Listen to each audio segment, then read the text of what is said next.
mengenang almarhum Ustadz Ihsan Latif Syaukani Mokoginta, atau biasa dipanggil Insan Mokoginta. Kelahiran Kota Mobagu, Sulawesi Utara, 8 September tahun 1949, menghembuskan nafas terakhir dalam keadaan salat Badiah, Maghrib pada tanggal 20 Agustus tahun 2020.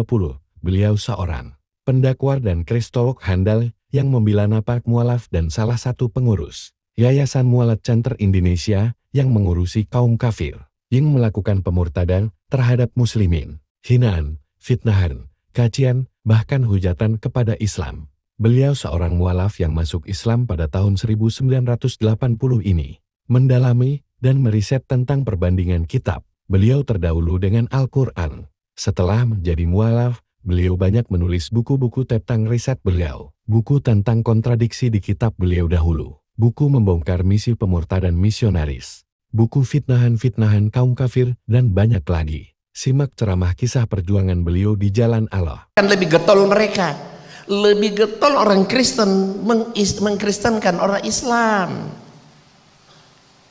Hadirin, secara kuantitas di Indonesia ini lebih banyak orang Islam masuk Kristen ketimbang orang Kristen masuk Islam. Secara kualitas memang kita lebih baik, artinya orang Kristen yang masuk Islam itu walaupun tidak banyak tapi yang pintar-pintar. Tapi kuantitas dia lebih banyak. Kenapa? Ya kenapa? Banyak yang bodoh-bodoh ini yang masuk ke Kristen kan? Sebelum lanjut jangan lupa like, subscribe, share, dan tekan tanda loncengnya. Baiklah, bismillahirrahmanirrahim. Assalamualaikum warahmatullahi wabarakatuh. Alhamdulillah. Alhamdulillahillazi arsala rasulahu bil huda wa dinil haq liyuzhira 'alad dini kullihi walau karihal musyrikun. Asyhadu an la ilaha illallah wahdahu la syarikalah wa asyhadu anna Muhammadan abduhu wa rasuluh.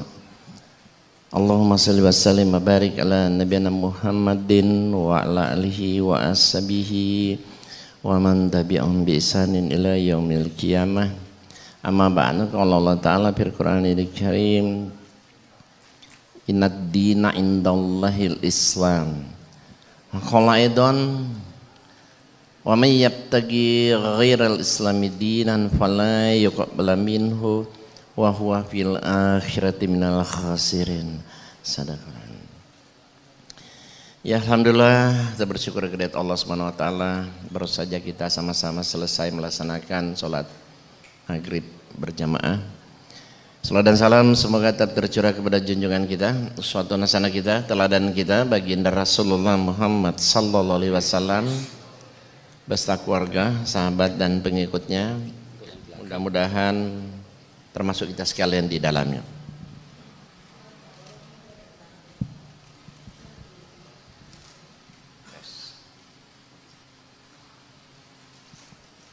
Para ustadz, para kiai, alim ulama, dan tokoh masyarakat yang kami muliakan, bapak-bapak, ibu-ibu, serta hadirin sekalian yang kami hormati.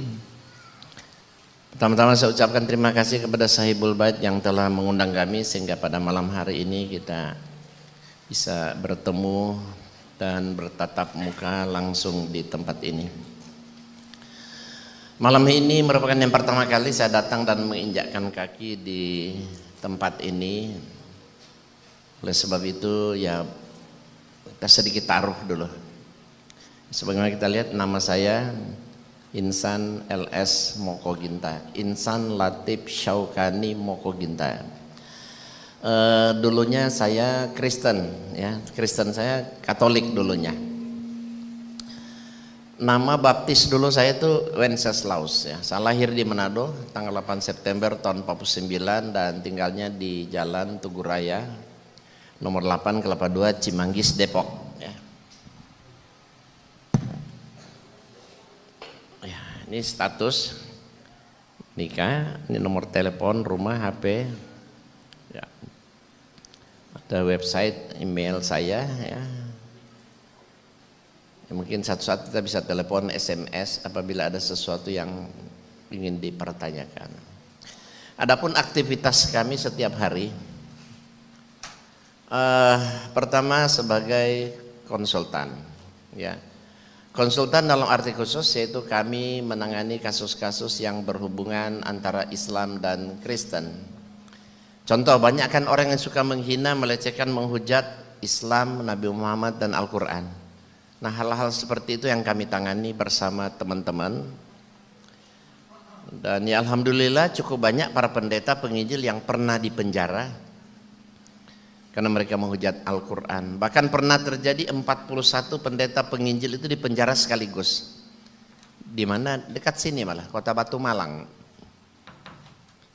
Karena mereka menghujat Al-Quran. Rekamannya ada, bisa ditonton seperti apa mereka menghujat Islam, Quran, kemudian ditangkap polisi, disidang, dipenjara 41 orang.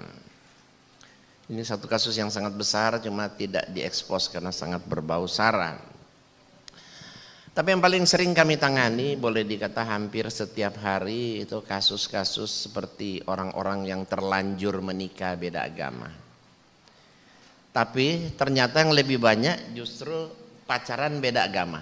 Jadi pacaran beda agama merupakan salah satu kasus yang cukup banyak terjadi di kalangan muda-mudi. Banyak orang tua kita nggak sadar, anak-anak mereka SMA, sederajat, apalagi mahasiswa, ternyata punya hubungan dengan orang non muslim, apalagi dapat pacar orang Batak, Ambon, Manado, ya kan? Ini sulit sekali untuk diajak masuk Islam.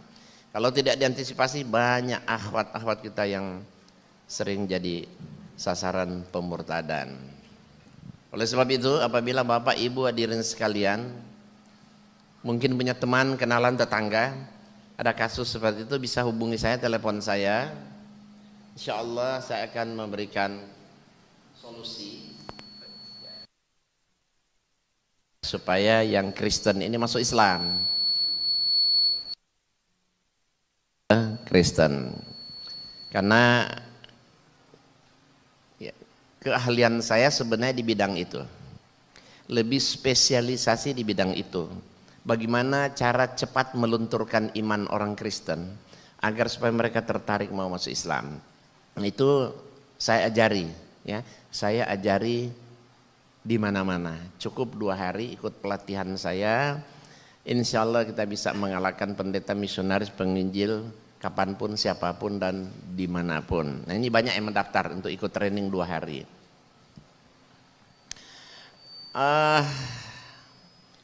Kemudian saya di GPMI di Dewan Dakwah Depok.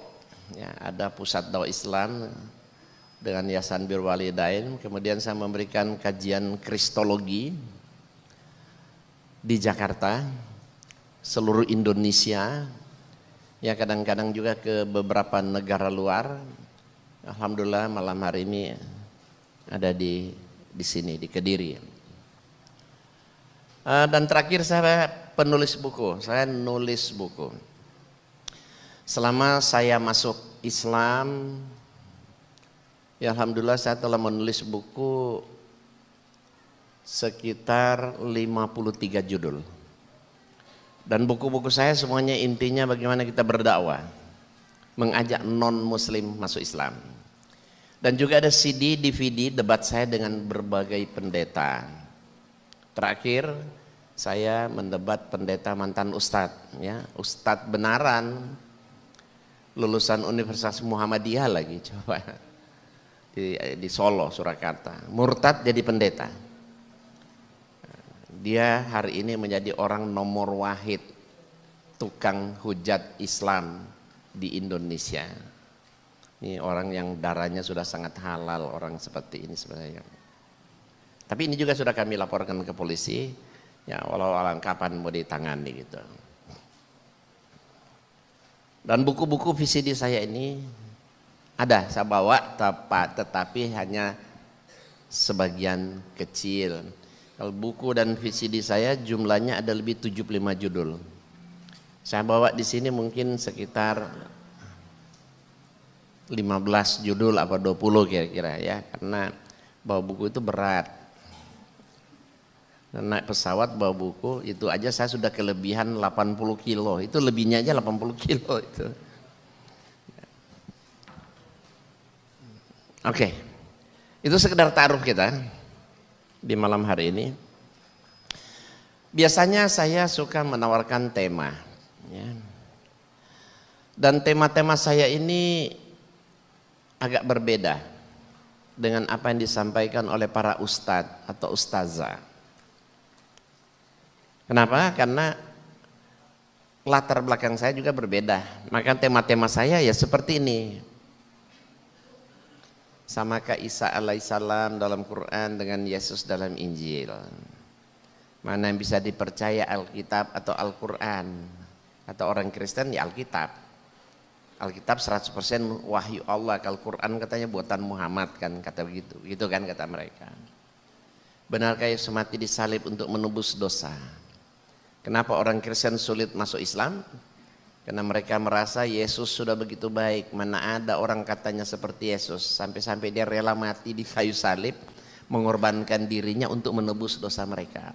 Sehingga mereka kalau pindah agama takut kualat katanya. Ya sudah dijamin pasti masuk surga. Kok pindah ke agama Islam? Katanya Islam masih serba insya Allah kata mereka seperti itu kan.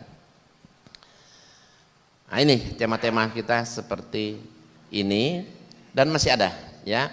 Inilah tema yang pada dasarnya Bapak dan Ibu boleh memilih salah satu atau dua gitu.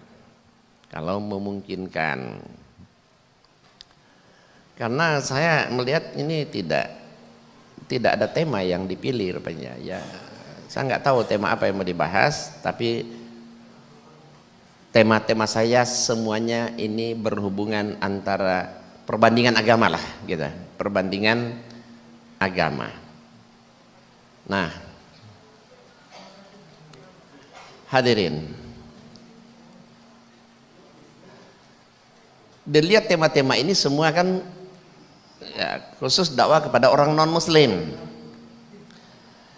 Berdakwah kepada orang non-Muslim itu sebenarnya merupakan salah satu perintah Allah yang harus kita tunaikan. Tapi sangat sedikit sekali orang yang mau melakukannya. Bahkan dalam Quran Allah wahyukan kepada Rasulullah SAW, Allah perintahkan kepada Rasulullah SAW, ajak orang-orang yang diberi Alkitab ini masuk Islam. Supaya mereka mendapat petunjuk. Ya, surat 3, surat Ali Imran ayat 20. Surat Ali Imran ayat 64 juga. Jadi Allah memerintahkan kepada Rasulullah suruh mereka masuk Islam, kembali kepada kalimat tauhid agar supaya mereka bisa selamat dunia akhirat. Tapi sangat sedikit yang mau mendakwakannya. Bahkan terkadang ada orang mengatakan begini, untuk apa kita berdakwah kepada orang non-Muslim? Lihat, ini orang Islam banyak kan? Nih, Islam aja banyak. Ngapain repot-repot kita berdakwah kepada orang non-Muslim? Ngapain repot-repot kita mengajak non-Muslim masuk Islam? Gitu. Islam aja banyak kok. Gitu. Nah ini kekeliruan loh. Ini satu kekeliruan yang fatal. Kenapa? Memangnya Nabi kita ini diutus hanya untuk orang Arab. Memang Rasulullah kita diutus hanya untuk orang Islam doang. Bukankah Rasulullah kita diutus untuk seluruh alam semesta? Ya. Wa ma arsalnaka illa rahmatan lil alamin. Tidaklah kami utus engkau Muhammad melainkan untuk seluruh alam semesta. Surat apa itu? Ayat berapa? Ingat? Itu surat Al-Anbiya. Surat Al-Anbiya surat ke-21. Ayatnya 107. Bahkan di dalam ayat lain, dalam surat lain, ayat lain Allah berfirman, "Wa ma arsalnaka illa kafatan linnas." Bazira wa nazira walakin aksara nasi la ya'lamun. Tidaklah kami mengutus engkau Muhammad melainkan untuk semua manusia, untuk membawa berita gembira dan peringatan, tetapi kebanyakan manusia tidak mengetahuinya. Itu surat Saba. Surat Saba surat ke-34 ayatnya 28 ya, surat 34 ayat 28. Nah, ini berarti Rasulullah kita ini diutus untuk seluruh alam semesta, seluruh umat manusia. Berarti kesimpulannya misi Rasulullah SAW kita ini diutus untuk semua manusia. Jadi Islam ini harus kita dakwahkan kepada siapa saja, tidak peduli dia suku bangsa apa, asal masih bernama manusia, semua kena dakwah Islam. Karena memang itulah misi, tugas beliau, apalagi sebagai khataman nabiyyin, penutup para nabi. Apalagi Quran mengatakan kan, inna dina indallahil Islam, kan dibacakan dalam mukaddimah tadi. Sesungguhnya agama yang diridhoi di sisi Allah hanyalah Islam. Lah, kalau agama yang diridhoi di sisi Allah hanya Islam, kesimpulannya selain daripada Islam tidak benar, tidak diridhoi kan? Surat 3 ayat 19. Bahkan di ayat lain surat 3 ayat 85 tadi saya bacakan dalam mukaddimah, wa may yabtaghi ghairal islami dinan falai yuqbal minhu wa huwa fil akhirati minal khasirin. Barang siapa mencari agama selain daripada agama Islam, maka sekali-kali tidak akan diterima agama itu daripadanya, dan di akhirat dia termasuk orang-orang yang merugi. Subhanallah, berarti sama aja kesimpulannya, selain pada Islam tidak diterima, tertolak, bahkan mereka akan mendapat azab Allah. Nah, kalau begitu berarti selain daripada agama Islam semua kafir, semua bakal masuk neraka. Kata Quran, bukan kata saya. Nah, oleh sebab itu minimal kita punya teman, kenalan, tetangga, saudara non muslim, kita tahu mereka itu dijamin pasti masuk neraka kok. Kenapa kita biarkan? Ya kan? Sudahkah kita mendakwakan Islam ini kepada mereka supaya mereka juga bisa merasakan Islam sebagai satu agama yang rahmatan lil alamin, yang bisa menyelamatkan mereka dunia dan akhirat?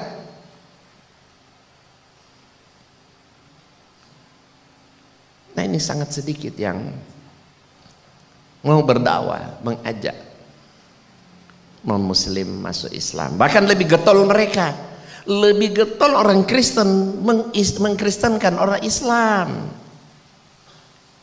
Hadirin, secara kuantitas di Indonesia ini lebih banyak orang Islam masuk Kristen ketimbang orang Kristen masuk Islam. Secara kualitas memang kita lebih baik, artinya orang Kristen yang masuk Islam itu walaupun tidak banyak tapi yang pintar-pintar. Tapi kuantitas dia lebih banyak. Kenapa? Ya kenapa? Banyak yang bodoh-bodoh ini yang masuk ke Kristen kan? Tapi tidak boleh dibiarkan. Kenapa? Kalau kuantitas jumlah dia lebih banyak, nanti Kristen tuh naik populasinya, Islam turun, akhirnya satu saat 50-50. Jadi ini perbandingan terbalik.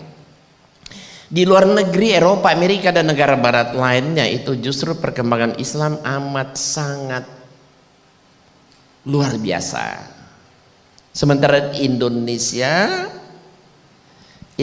termasuk negara di dunia yang paling berhasil mereka lakukan kristenisasi. Jadi kalau tidak diantisipasi, satu saat Indonesia nanti jadi mayoritas Kristen, Eropa, Amerika jadi mayoritas Islam, ya kan? Ini sangat mungkin. Banyak bukti-bukti kan, di Spanyol dulu mayoritas Muslim, sekarang habis mayoritas Kristen. Dulu di Filipina 90% Muslim abad 16, sekarang tinggal 10% aja nggak ada loh. Habis itu tinggal di Pulau Mindanao masih dikejar-kejar, dia bilang teroris dan sebagainya. Indonesia Ya. Tahun 1950 Indonesia itu 99% Muslim. Tahun 98 era kejatuhan Pak Harto, Indonesia tinggal 89% Muslim. Sekarang era reformasi ya. Muslim di Indonesia tinggal lebih kurang 73% loh. Banyak orang nggak percaya. Oh nggak mungkin katanya. Lihat ya, banyak majlis-majlis taklim bermunculan, banyak hijaber bermunculan. Ya betul. Tapi yang mereka nilai, mereka lihat itu di perkotaan. Sementara Kristenisasi ini terjadi di pedesaan, di pedalaman, ya kan? Banyak sekali di kampung-kampung Jawa Tengah itu dulu mayoritas Islam jadi mayoritas Kristen. Ketika saya dakwah di Jawa Tengah sangat luar biasa. Ada satu kampung tinggal 1 kakak yang Muslim, ada tinggal 4, tinggal 7, pada masuk Kristen.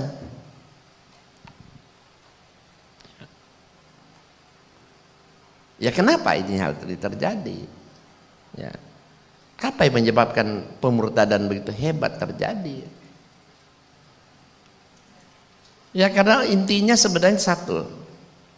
Karena umat Islam tidak mau menjadikan Quran sebagai satu-satunya petunjuk gitu kan. Padahal Allah turunkan Al-Quran pada bulan Ramadan ya kan. Syahr Ramadan allazi unzila fil Quran hudal linnasi wa bainati minal huda wal furqan. Al-Quran diturunkan pada bulan Ramadan di malam Lailatul Qadar. Inna anzalnahu fi Lailatul Qadar. Diturunkan pada bulan Ramadan di malam Lailatul Qadar, dikawal malaikat kan. Untuk apa? Dijadikan petunjuk bagi manusia. Berapa persen umat Islam yang mau menjadikan Quran sebagai petunjuk? Sangat sedikit sekali. Ya. Kalau umat Islam baca Quran paham artinya itu jangankan murtad, berbuat dosa kecil aja kita mikir sebenarnya.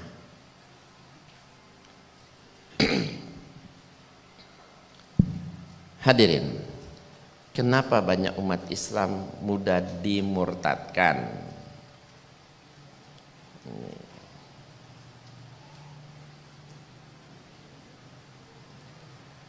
Nah, ini satu contoh saya ulang tadi kan. Ketika saya dakwah di Jawa Tengah, ya, di Kampung Butukido, Kecamatan Tenganan, Kabupaten Semarang, tinggal 4 kakak yang Muslim. Gunung Merbau, Surojadi, Desa Wonolelo, Kecamatan Sawangan, tinggal 7 kakak yang Muslim. Kecamatan Dukun, Kabupaten Magelang, tinggal 1 kakak yang Muslim. Bahkan dia datang sendiri ke depan saya. Pak, tinggal saya sendiri yang Muslim, semua sudah masuk Kristen di kampung saya. Itu pun saya mau dikasih uang 20 juta loh. Kalau saya ambil habis.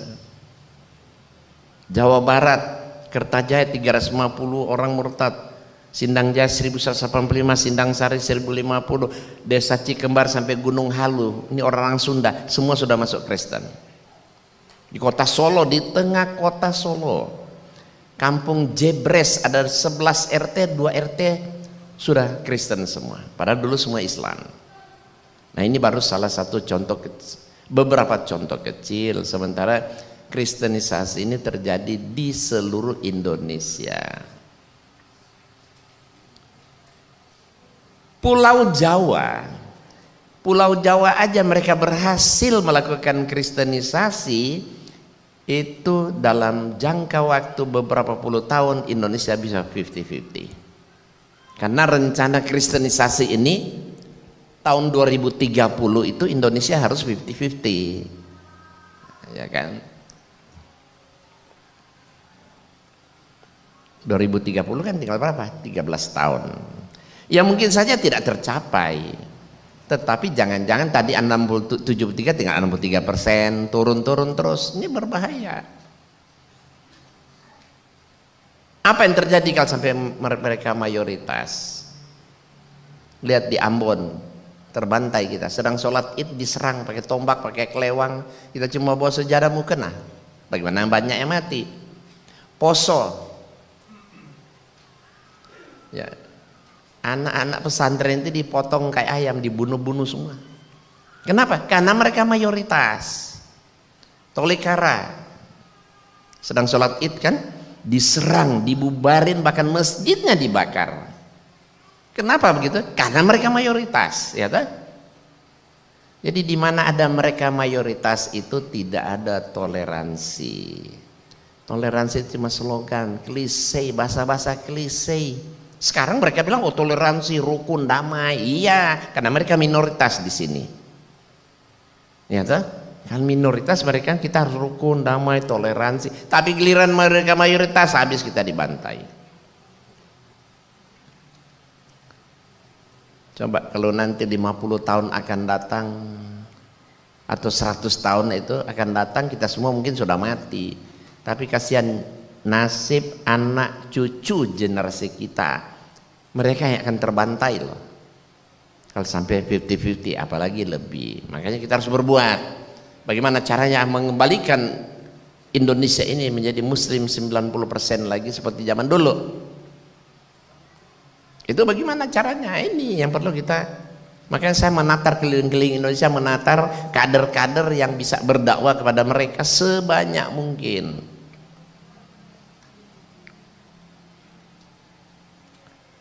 Nah hadirin,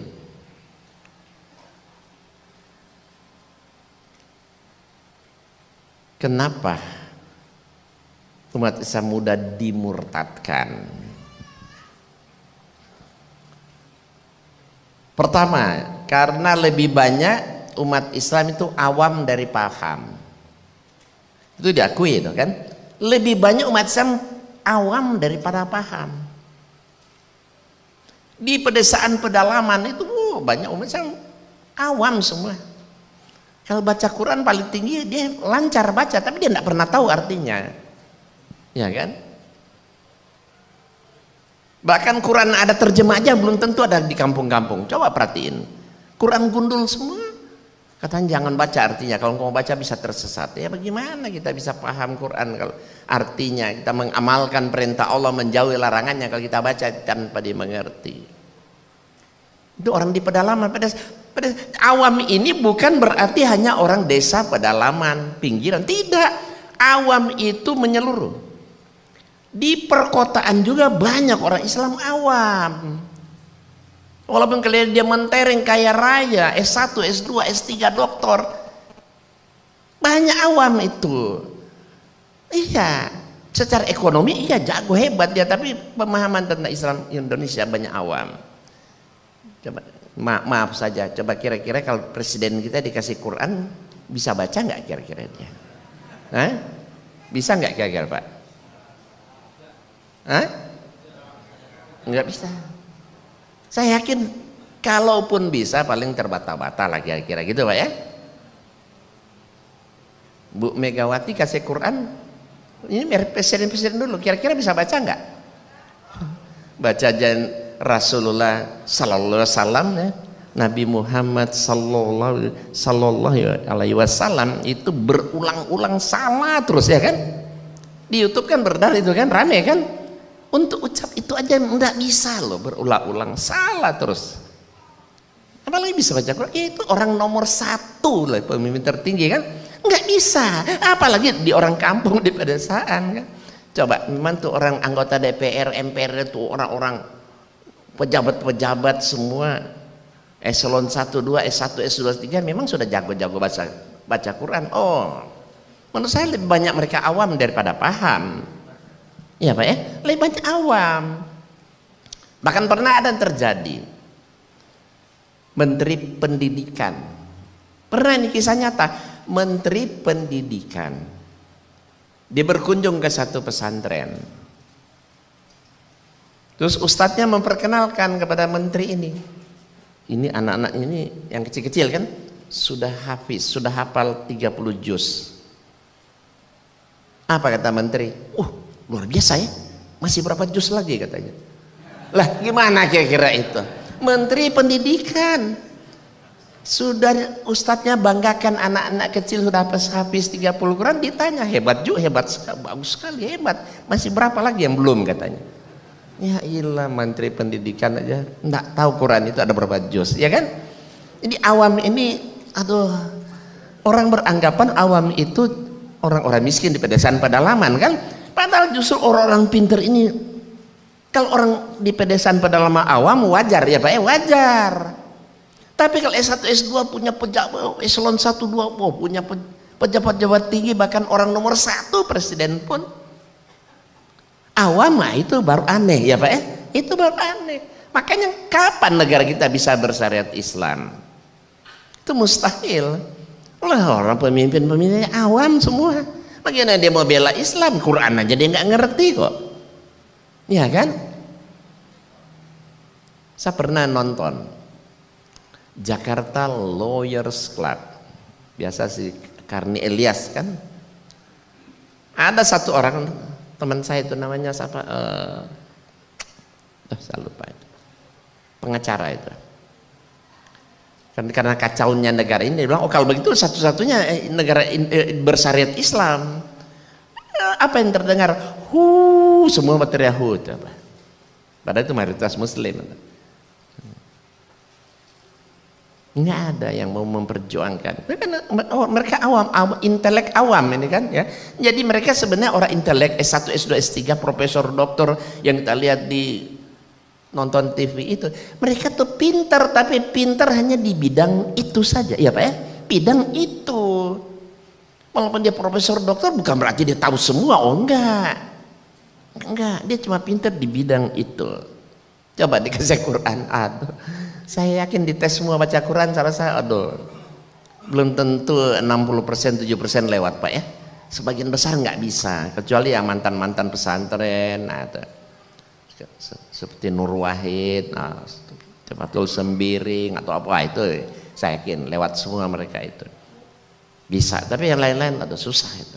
Maaf, saya bukan merendahkan mereka, tapi ini kan saya kan mantan Kristen, saya kan juga meneliti, saya juga mempelajari, membanding-bandingkan ya, jadi saya tahu cara orang berbicara aja itu, walaupun dia presiden kita bisa nilai ini orang dia bisa baca Quran atau enggak ya Pak ya, tahu. Kalau ya orang intelek aja itu awam, apalagi orang pedesaan. Makanya karena orang pedesaan juga banyak awam, mudah dibohongi oleh para misionaris. Kedua, kenapa banyak umat Islam mudah dimurtadkan? Karena lebih banyak umat Islam itu miskin daripada sejahtera. Itu diakui. Ya kan? Kadang-kadang supermi aja, bantuan supermi aja murtad. Sembako murah murtad. Saya pernah nyaksiin sendiri loh, datang di bawah kaki Gunung Temanggung, apa kampung apa saya lupa itu, saya datang sama teman saya karena sana banyak yang murtad. Ada lebih kurang 105 kakak di bawah kaki gunung, semua Islam 100%. Datang misionaris bawa sembako murah. Tahu sembako murah cuma goceng, harganya apa? Beras 3 liter, minyak 1 liter, gula 1 kilo, supermi 5 bungkus. Cuma 5.000. Ibu-ibu, gula 1 kilo dapat nggak 5.000? Enggak ya? Minyak 1 liter dapat nggak 5.000? Enggak kan? Nah ini coba, beras 3 liter, minyak 1 liter, gula 1 kilo, supermi 5. Cuma goceng, cuma 5.000. Pada mau semua kan berebutan. Ujung-ujungnya apa? 9 kakak murtad masuk Kristen. Dia, oh Kristen ternyata baik ya, memperhatikan mereka, kasih sayang. Murtad 9 orang, sampai saya foto-foto rumah. Ini rumahnya murtadnya, sampai saya ikut foto-foto. Saya telepon belum lama ini ke teman saya di Temanggung. Kalau tempoh hari 9, sekarang sudah 19 yang murtad, tambah banyak. Jadi setiap minggu mereka bawa mobil ke bawah kaki Gunung Temanggung, ambil orang-orang yang sudah mereka murtadkan, dibawa ke kota Temanggung, ibadah di gereja, habis ibadah di gereja bawa pulang, diantar pulang lagi setiap minggu. Coba, itu karena kemiskinan. Makanya kemiskinan kan menjurus kepada kekufuran. Kemudian yang ketiga, karena lebih banyak umat Islam itu berpendidikan rendah daripada tinggi. Itu diakui. Orang-orang di kampung pedesaan pedalaman tamat SMP aja saya rasa jarang, kecuali yang disekolahkan di keluar kan, yang tinggal dalam itu SD aja kadang-kadang nggak tamat. Sehingga karena bodoh mudah dipengaruhi. oleh misionaris atau pendeta. Nah, ini tiga ini komplikasi. Sudah awam, miskin, pendidikan rendah lah kan? Dan apa pendidikan rendah, miskin, awam lah. Wah, komplit itu kan. Terus yang keempat, karena banyak umat Islam beranggapan semua agama sama, semua agama benar. Apalagi beberapa tahun terakhir ini muncul satu aliran namanya JIL, tahu JIL kan? JIL tahu kan? Jaringan iblis lokal. Iya kan? Ada yang memplesetkan gitu. Jaringan iblis laknatullah kan? Kata orang seperti itu.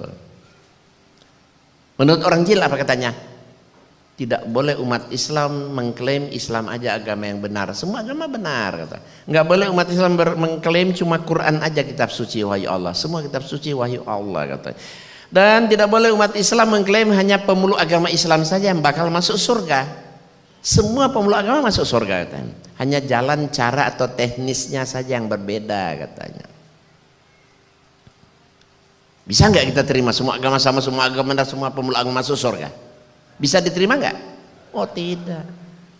Ini satu pernyataan yang apa? Sesat dan menyesatkan. Nah, sebentar saya perlihatkan, mungkin ada ini.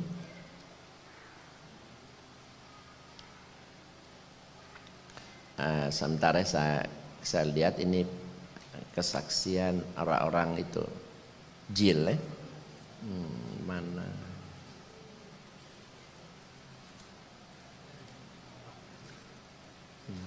Nah,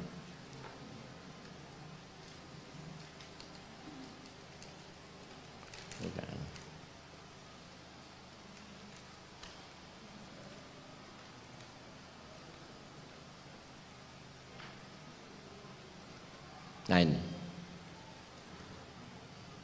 saya buka aja dikit. Nah ini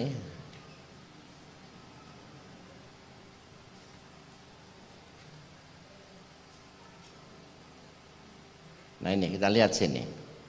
Ini kan orang JIL ini. Kenal kan orang ini kan? Iya. Ulil Abzar Dolalah. Abdallah ya. Dengan tanpa rasa sungkam dan kikuk, saya mengatakan semua agama adalah tepat berada pada jalan seperti itu. Jalan panjang menuju yang maha benar. Semua agama dengan demikian adalah benar katanya. Coba. Ini orang JIL. Satu lagi, saya tidak usah baca semua ya, pendek-pendek. Semua agama itu kembali kepada Allah. Islam, Hindu, Buddha, Nasrani, Yahudi, kembalinya kepada Allah. Adalah tugas dan wewenang Tuhan untuk menyelesaikan perbedaan di antara berbagai agama. Kita tidak boleh mengambil alih Tuhan, mengambil alih Tuhan untuk menyelesaikan perbedaan agama dengan cara apapun, termasuk dengan fatwa. Jadi fatwa majelis ulama itu nggak digubris sama mereka. Ini masih dia. Orang yang selamat itu kata Jaluluddin Rahmat, orang yang selamat itu adalah siapa saja, apapun agamanya, selama memberi kontribusi yang baik bagi kemanusiaan di dunia ini. Jadi saya tidak peduli apakah dia Katolik, Kristen atau Hindu, kalau berakhlak mulia, beramal soleh, saya berikan segala kemuliaan kepadanya, ya kan? Gimana ini bisa diterima nggak ini? Ya jangan-jangan dia masuk surga dulu yang paling kaya Lim Siol Diong itu apa segala itu kan, karena kaya dia kan, dia bisa memberi bantuan ke sana sini, ya bisa-bisa mereka duluan masuk surga dong. Berakhlak mulia, beramal soleh. Pada dasar akhlak mulia, amal soleh harus iman yang benar kan. Orang kok mereka orang syirik, orang berbuat dosa syirik, menuhankan Tuhan selain Allah kan sudah dijelas di Quran, dijamin pasti masuk neraka kan, dosa syirik. Ini orang nikah beda agama. Larangan nikah beda agama menurut Islam liberal dipandang sudah tidak relevan lagi katanya, karena sesuai dengan tuntunan Al-Quran, bahwa Al-Quran menganut pandangan universal tentang martabat manusia yang sederajat tanpa melihat perbedaan agama. Jadi ini satu Kristen, satu Islam, satu. Jadi di orang Islam dan Kristen kalau tidak direstui datang aja ke sana. Namanya para Madinah itu. Nah itu mereka kawinkan boleh.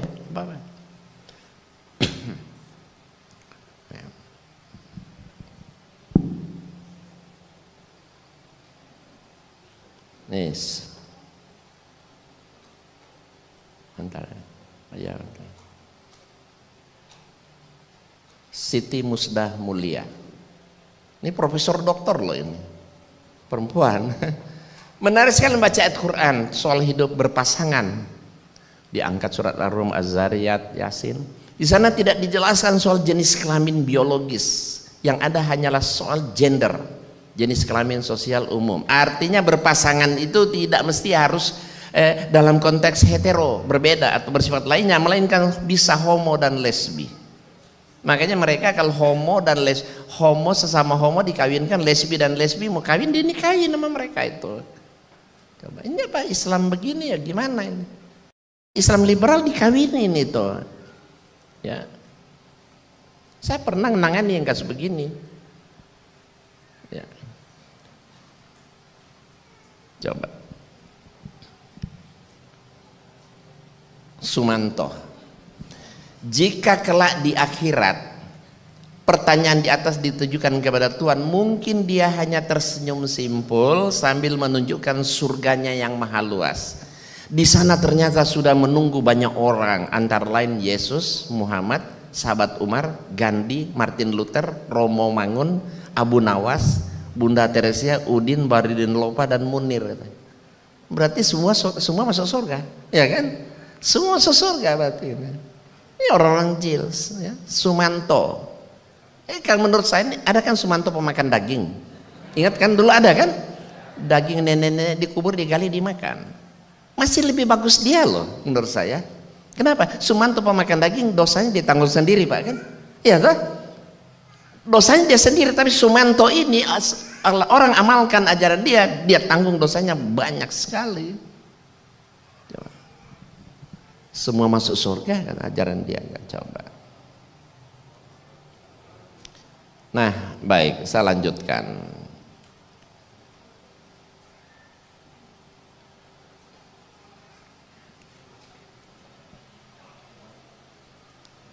Kalau semua agama sama,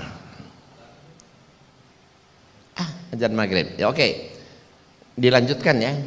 Nanti ibu-ibu, bapak jangan dulu pulang, nanti setelah sholat isya. Hah? Oh, habis azan aja. Oh, sholatnya belakangan. Oh ya udah terserah. Oke, silakan. Kita pending sebentar ya, azan dulu.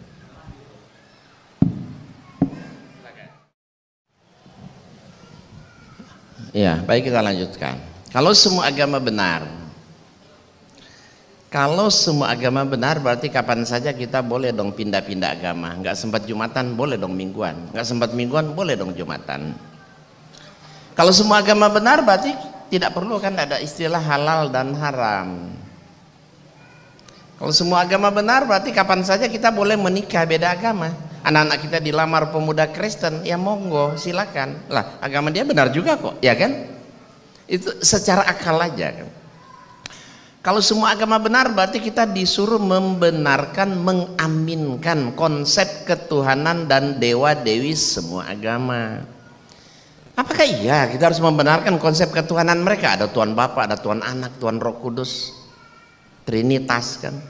Ada Dewa Brahma, Dewa Wisnu, Dewa Siwa, dan ribuan bahkan dewa-dewa lain. Agama Konghucu ada Dewa Kuan Im, ya kan? Ada Dewa Matahari, Dewa Bulan, Dewa Bintang, Dewa Tanah, Dewa Laut, bahkan Dewa Padi.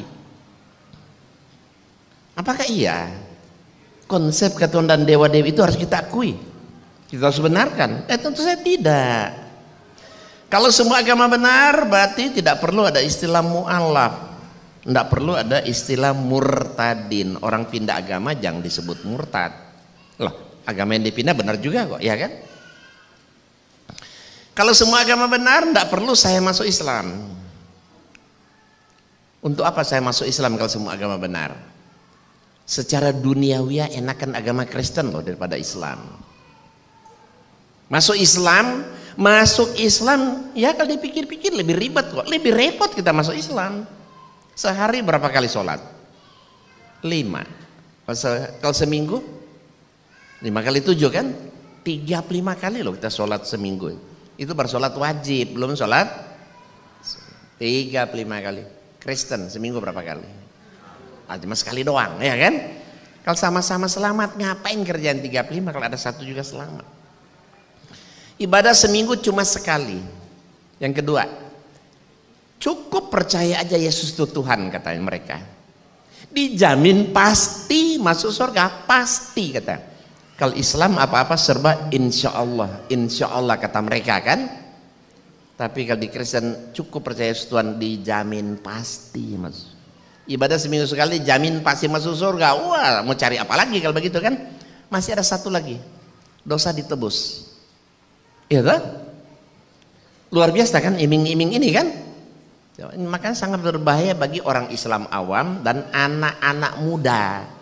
Mereka bisa berbuat seenaknya apa saja, atau nanti katanya ada yang tebus, ada yang pikul, ada yang tanggung dosa. Ya. Jadi ibadah seminggu sekali, dijamin masuk surga, dosa ditebus. Nah, kalau semua agama sama dan benar, tentu kita akan memilih, kita cenderung memilih agama yang paling ringan resikonya, agama yang paling mudah diamalkan. Agama paling mudah diamalkan dan ringan resikonya itu agama Kristen, iya kan? Tapi kenapa saya hijrah, bapak dan ibu tidak mau mengikutinya? Kenapa? Nggak logik, nggak rasional, nggak masuk akal. Masa kok kita enak-enak semua berbuat dosa suruh Yesus yang pikul? Kasihan kan Yesus kan? Namanya berbuat dosa kan enak. Semua perbuatan-perbuatan dosa itu enak-enak loh. Coba contoh yang haram-haram aja ya. Babi umpamanya. Daging babi itu daging paling manis, paling empuk, paling wangi loh. Bahkan selama saya masuk Islam belum pernah saya makan daging seenak daging babi. Betul enak sekali gitu kan. Ganja, sabu-sabu, morfin, tapi daging babi jangan dicoba itu kan. Ganja, sabu-sabu atau morfin kalau makan minum fly, katanya fly ada di awang-awang. Korupsi ambil kaya mendadak kan. Coba selingkuh, orang berzina, enak enggak? Lah enak. Lah kalau nggak enak kan hanya orang gila, kan hanya orang gila yang mau melakukan. Sudah nggak enak dapat dosa besar lagi kan? Iya toh, karena saking enaknya dosa dikalahin. Nanti katanya ada yang tebus kok, iya toh? Ini jadi orang bisa berbuat seenaknya. Hadirin, di padang mahsyar cuma ada dua pilihan, surga dan neraka. Insya Allah semua kita ditakdirkan Allah masuk surga. Tetapinya ada. Begitu kita dimasukkan Allah ke dalam surga, ketemu dengan mereka-mereka di dalam surga. Loh, kamu masuk juga? Kamu masuk juga? Kamu masuk juga ya? Apa kata mereka? Kami semua ini ditebus oleh Yesus katanya. Lah berarti kan tidak ada artinya kita beramal soleh selama hidup di dunia kalau begitu. Tidak ada artinya kita berbuat baik selama hidup kan? Kalau ujungnya ternyata semua masuk surga. Lah bisa-bisa sudah masuk surga malah menyesal kita loh. Iya. Sudah masuk surga bisa menyesal. Waduh, kalau tahu begini dulu di dunia, sikat aja semua, ya kan? Enakan mereka, di dunia dapat, akhirat juga dapat, ya kan? Ya karena nggak logik, nggak rasional, ya maka saya hijrah, bapak dan ibu kan tentu saya tidak mau mengikutinya. Tapi ini sangat berbahaya. Banyak orang Islam yang awam, miskin, bodoh merasa iya ya, kalau sama semua ya kan di Kristen aja, ngapain harus sholat repot-repot kan? 5 kali sehari, 35 kali seminggu ya. Ngapain dia bilang ya kan di Kristen kan lebih enak, makanya dia masuk Kristen aja, toh nanti sama-sama masuk surga dipikir. Ini berbahaya. Kemudian yang kelima, kenapa banyak orang Islam mudah dimurtadkan? Karena banyaknya pembusukan yang dilakukan oleh para misionaris penginjil terhadap orang Islam. Apa saja pembusukan terhadap Islam? Contoh masalah solawat kepada Nabi. Jangan pandang enteng, solawat itu jadi senjata andalan orang Kristen. Kita tidak menyadari. Apa kata orang Kristen? Nabi Muhammad katanya masih dikubur sampai saat ini, belum selamat. Makanya beliau minta kirimin solawat. Nah kalau beliau aja belum selamat, apalagi kami kata umatnya kan? Nah ini berbahaya. Banyak orang Islam yang terpelajar juga ya. Iya ya. Tapi kalau Yesus katanya sudah di surga, sudah nyiapin tempat bagi mereka. Bahkan Yesus mendoakan mereka katanya. Tapi kita kok Nabi kita doain, katanya mana kita kirim sholawat. Apalagi kami, kan Nabi aja belum selamat, apalagi kita. Tapi kalau ikut Yesus dijamin pasti selamat, pasti masuk surga. Karena Yesus sudah di surga, dia sudah doain mereka. Ya kenapa? Karena mereka menuduh begitu itu karena orang Kristen tidak paham apa hikmah makna sholawat itu, mereka nggak paham. Kalau mereka paham apa makna hikmah sholawat itu, oh subhanallah, luar biasa kan? Satu kali bersalawat aja pahalanya besar sekali. Diampuni 10 kesalahan ya, dan terus diangkat 10 derajat dan apa ya, ada berapa macam itu, banyak sekali ya, hikmah daripada sholawat. Kemudian yang kedua apa? Poligami. Poligami ini merupakan salah satu senjata andalan orang Kristen untuk mengadakan pembusukan terhadap Islam. Seolah-olah poligami ini satu ajaran yang momok bagi wanita, merendahkan kaum wanita. Padahal mereka nggak sadar poligami itu seolah-olah Rasulullah mengajarkan berpoligami gitu kan. Padahal poligami itu sudah ada jauh sebelum Rasulullah lahir. Bahkan orang-orang dan nabi terdahulu melakukan poligami tanpa batas.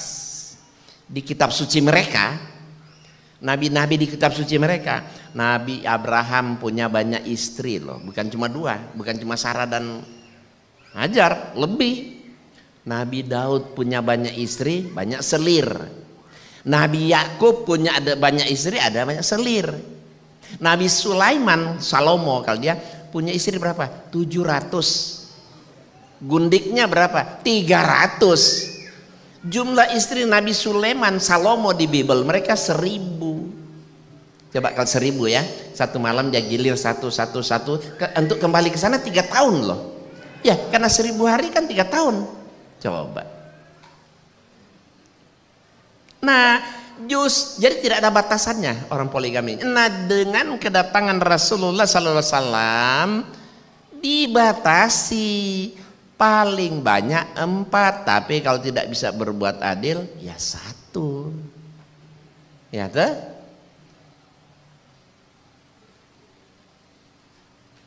Coba. Untuk apa Allah menciptakan wanita jauh lebih banyak kalau Allah tidak memberi solusi? Poligami itu solusi, bukan wajib loh. Ingat, bukan wajib. Kalau poligami itu wajib, saya yakin nih bapak-bapak ini yang mampu lahir batin istri cuma 1 dosa. Dosa dong kalau istri 1 kan? Kalau mampu dia coba istri tetap 1 dosa. Karena poligami bukan wajib, cuma ya dibolehkan tapi bersyarat. Kadang-kadang kita menikah istri mandul, mau sampai mati nggak punya keturunan, ya kan? Kita menikah istri monopos dini, ada istri 40 tahun sudah monopos dini, laki-laki itu nggak ada prek-preknya, ya kan?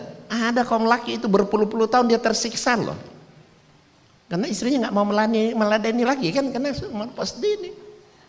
Daripada dia berzina, mana lebih baik dia menikah lagi atau apa kan? Atau perempuan ada terjangkit penyakit kelamin, dokter melarang, gimana? Jalan satunya itu poligami. Tapi sekali lagi poligami bukan wajib. Poligami justru mengangkat harkat wanita dan apa? Melindungi iman kaum pria. Hadirin, karena orang Kristen sering menyerang poligami sama kita. Ibu-ibu, bapak-bapak kasih pertanyaan sama orang Kristen, tanya, menurut Anda laki dan perempuan di muka bumi ini 1 banding berapa? Iya kan? Ada kakak kandung saya wakil pastor loh.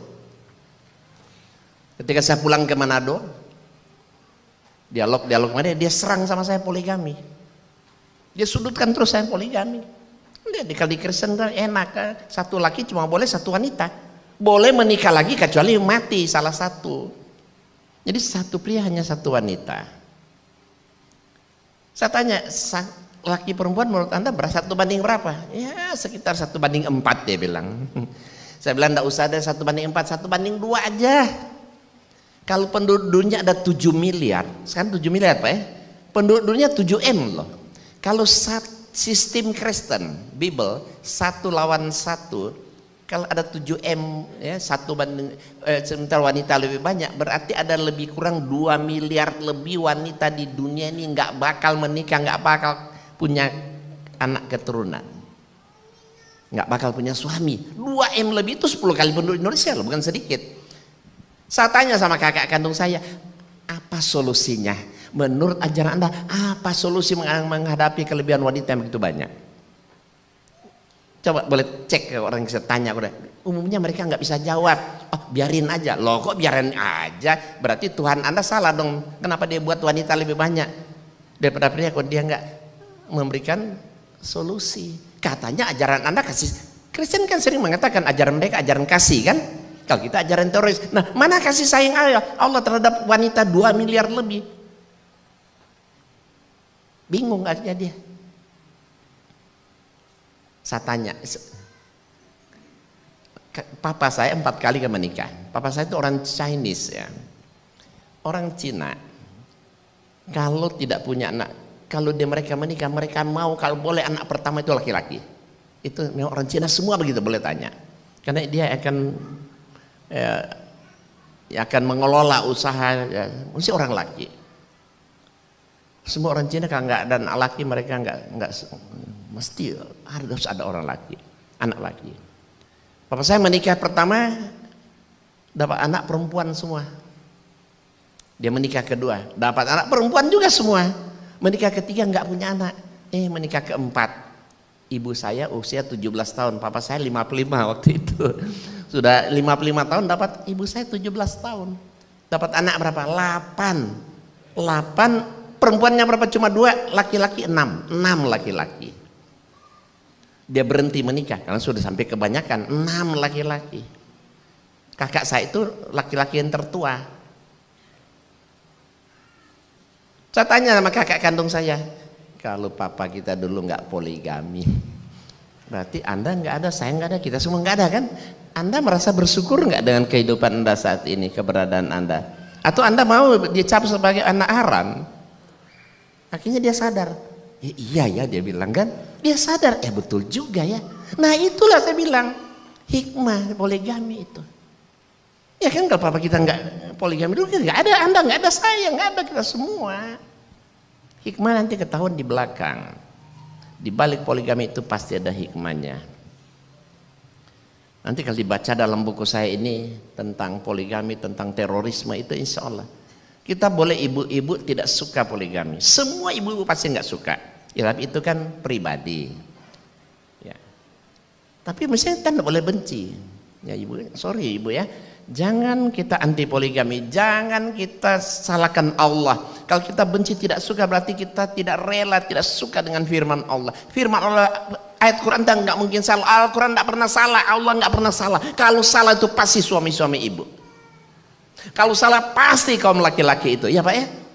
Apa? Tidak sesuai syar'i. Menikah cuma asal nafsu atau apa kan? Gitu. Jadi yang salah biasanya kaum laki, bukan Al-Qur'annya, bukan Allah yang disalahin kan?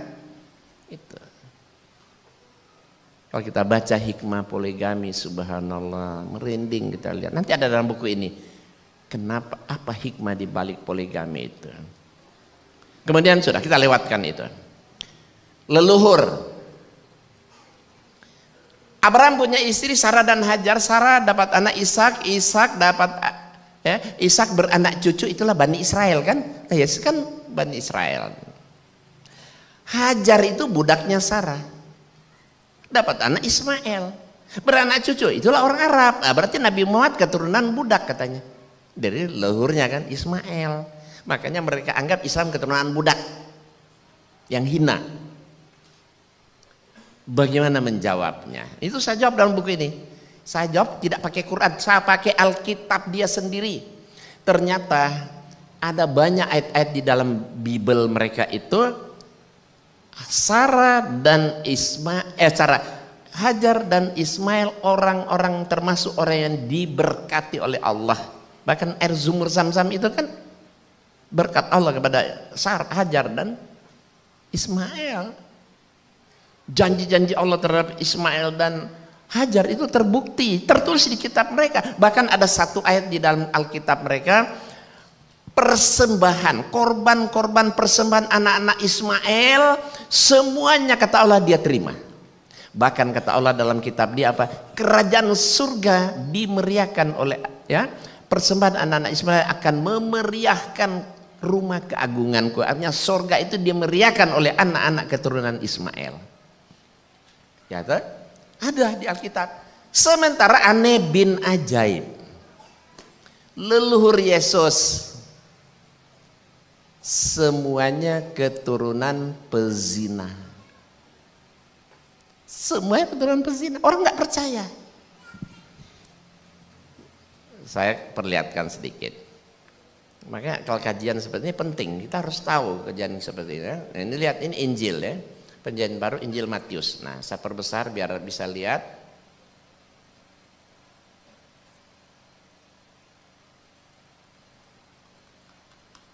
Bisa terbaca Ibu ini? Udah bisa? Nah ini. Gak saya perbesar lagi. Inilah silsilah Yesus Kristus anak Daud, anak Abraham. Abraham memperanak Ishak, Ishak memperanak Yakub, Yakub memperanakkan Yehuda dari saudara dan saudara-saudaranya. Yehuda memperanakkan Peres dan Serah dari Tamar dan seterusnya. Ya, di sini nanti pada ayat 16 di sini Isai memperanakkan Raja Daud, Daud memperanakkan Salomo, Sulaiman dari Uria, dari istri Uria. Salomo memperanakkan ini terus sampai di ayat 16 kita lihat Yakub memperanakkan Yusuf suami Maria yang melahirkan Yesus yang disebut Kristus. Ya kan? Jadi silsilah Yesus kita lihat ya, inilah silsilah Kristus anak Daud. Daud di kitab mereka itu, istri orang itu dia hamili sampai mengandung melahirkan anak, dibunuh suaminya. Bejatnya minta ampun Nabi Daud di Bible ya, bukan di Quran. Tapi Nabi Daud di Quran, orang pilihan Allah terbaik, dijadikan khalifah di muka bumi. Bahkan saum yang paling disuka Allah saum Daud. Coba. Alkitab melecehkan, Quran melecehkan. Abraham, anak Abraham. Abraham itu istrinya Sarah cantik, ditaksi, dia suruh istrinya perempuan. Ketika masuk ke daerah Fir'aun, kata Abraham sama istrinya Sarah, kamu kan cantik, nanti kalau dilihat sama Raja Fir'aun, kalau dia tanya bilang aja kamu tuh adik saya, karena dia takut dibunuh. Begitu punggawa-punggawa anak-anak buah Fir'aun melihat ada wanita cantik bersama Abraham, dibawalah dia itu, karena dia ngaku adiknya, dibawa ke Raja Fir'aun. Fir'aun dapat wanita cantik, senang banget kan, dikasih hadiah Abraham, kambing, domba, budak laki, budak perempuan. Jadi istrinya cuma dibarter sama itu, kambing, domba. Ini bejat sekali Abraham. Tapi Ibrahim di Quran, oh subhanallah, orang pilihan Allah yang terbaik, orang paling soleh. Yakub kita lihat, Abraham memperanakkan Ishak ya, Ishak memperanakkan Yakub ya. Yakub ini punya istri 4, 2 kakak beradik dinikahi sampai budak-budaknya ya. Dia nikahi kakaknya, dia tidur malam pengantin adiknya dengan adiknya. Coba, berarti dia berzina sama budak-budaknya. Dapat anak, Yakub ini punya anak 12 orang. Salah satu Yehuda namanya. Ini Yehuda, Yahudi makanya kan. Yehuda itu Yehuda memperanakkan Peres dan Serah dari Tamar. Tamar ini menantunya Yehuda. Dia hamili, si Tamar ini dapat anak kembar Peres dan Serah. Ini leluhur Yesus semua itu coba. Yehuda dia hamili menantunya dapat anak kembar Peres dan Serah. Nah, terus Peres memperanakkan ini, berarti kan anak-anak zina semua kan. Terus sampai di sini ya kita lihat Isai memperanakkan Raja Daud, Daud memperanakkan Salomo dari Uria. Salomo ini, istri Uria ini namanya Betsyeba, istri orang yang dia hamili dapat anak Salomo. Berarti Sulaiman itu anak haram, anak hasil selingkuh Daud menghamili istri orang. Coba. Jadi Quran sangat memuliakan semua Nabi Allah. Bible sangat melecehkan. Nah, itulah kesalahan Bible. Nabi Isa dibikin bersilsilah. Padahal Nabi Isa kan tidak lahir biologis. Makanya dalam Quran kan tidak ada silsilah Nabi Isa kan. Isa binti Maryam, ya Pak ya? Nggak ada. Tapi di Alkitab kok anak Daud, anak Abraham, dia bikin bersilsilah. Sementara orang yang dikasih silsilah semua pesina semua. Coba. Nanti ada bukunya itu. Nanti bisa dibaca juga dalam buku saya ini. Ini buku saya yang ke-53 ini. Paling disukai orang. Ya oke. Terus.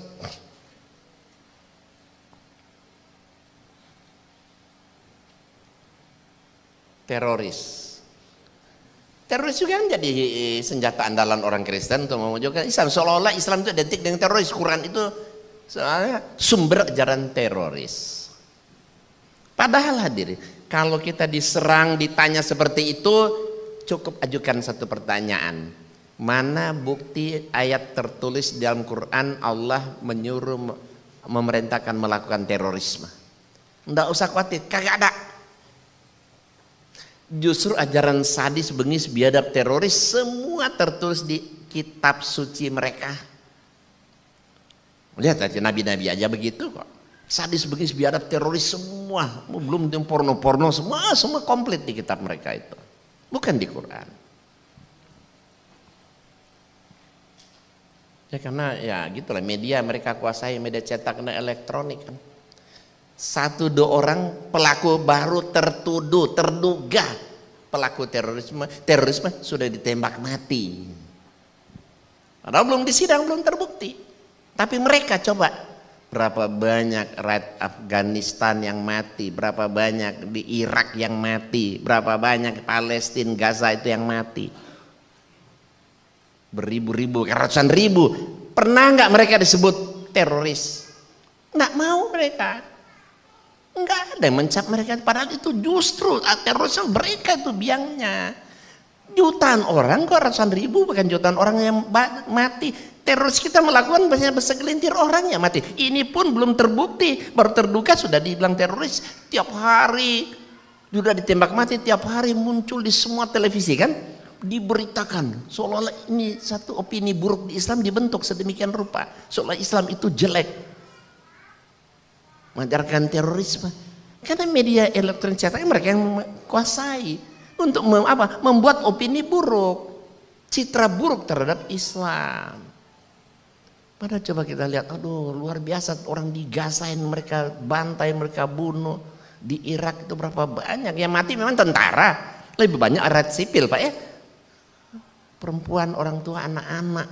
Apalagi sekarang di Aleppo, di mana itu, Syria, aduh luar biasa kalau mau ditonton itu. Kalau bisa putar VCD-nya ini di Aleppo itu, aduh kasihan banget kalau diputar di sini nonton itu. Berdarah-darah orang kita mereka bunuh.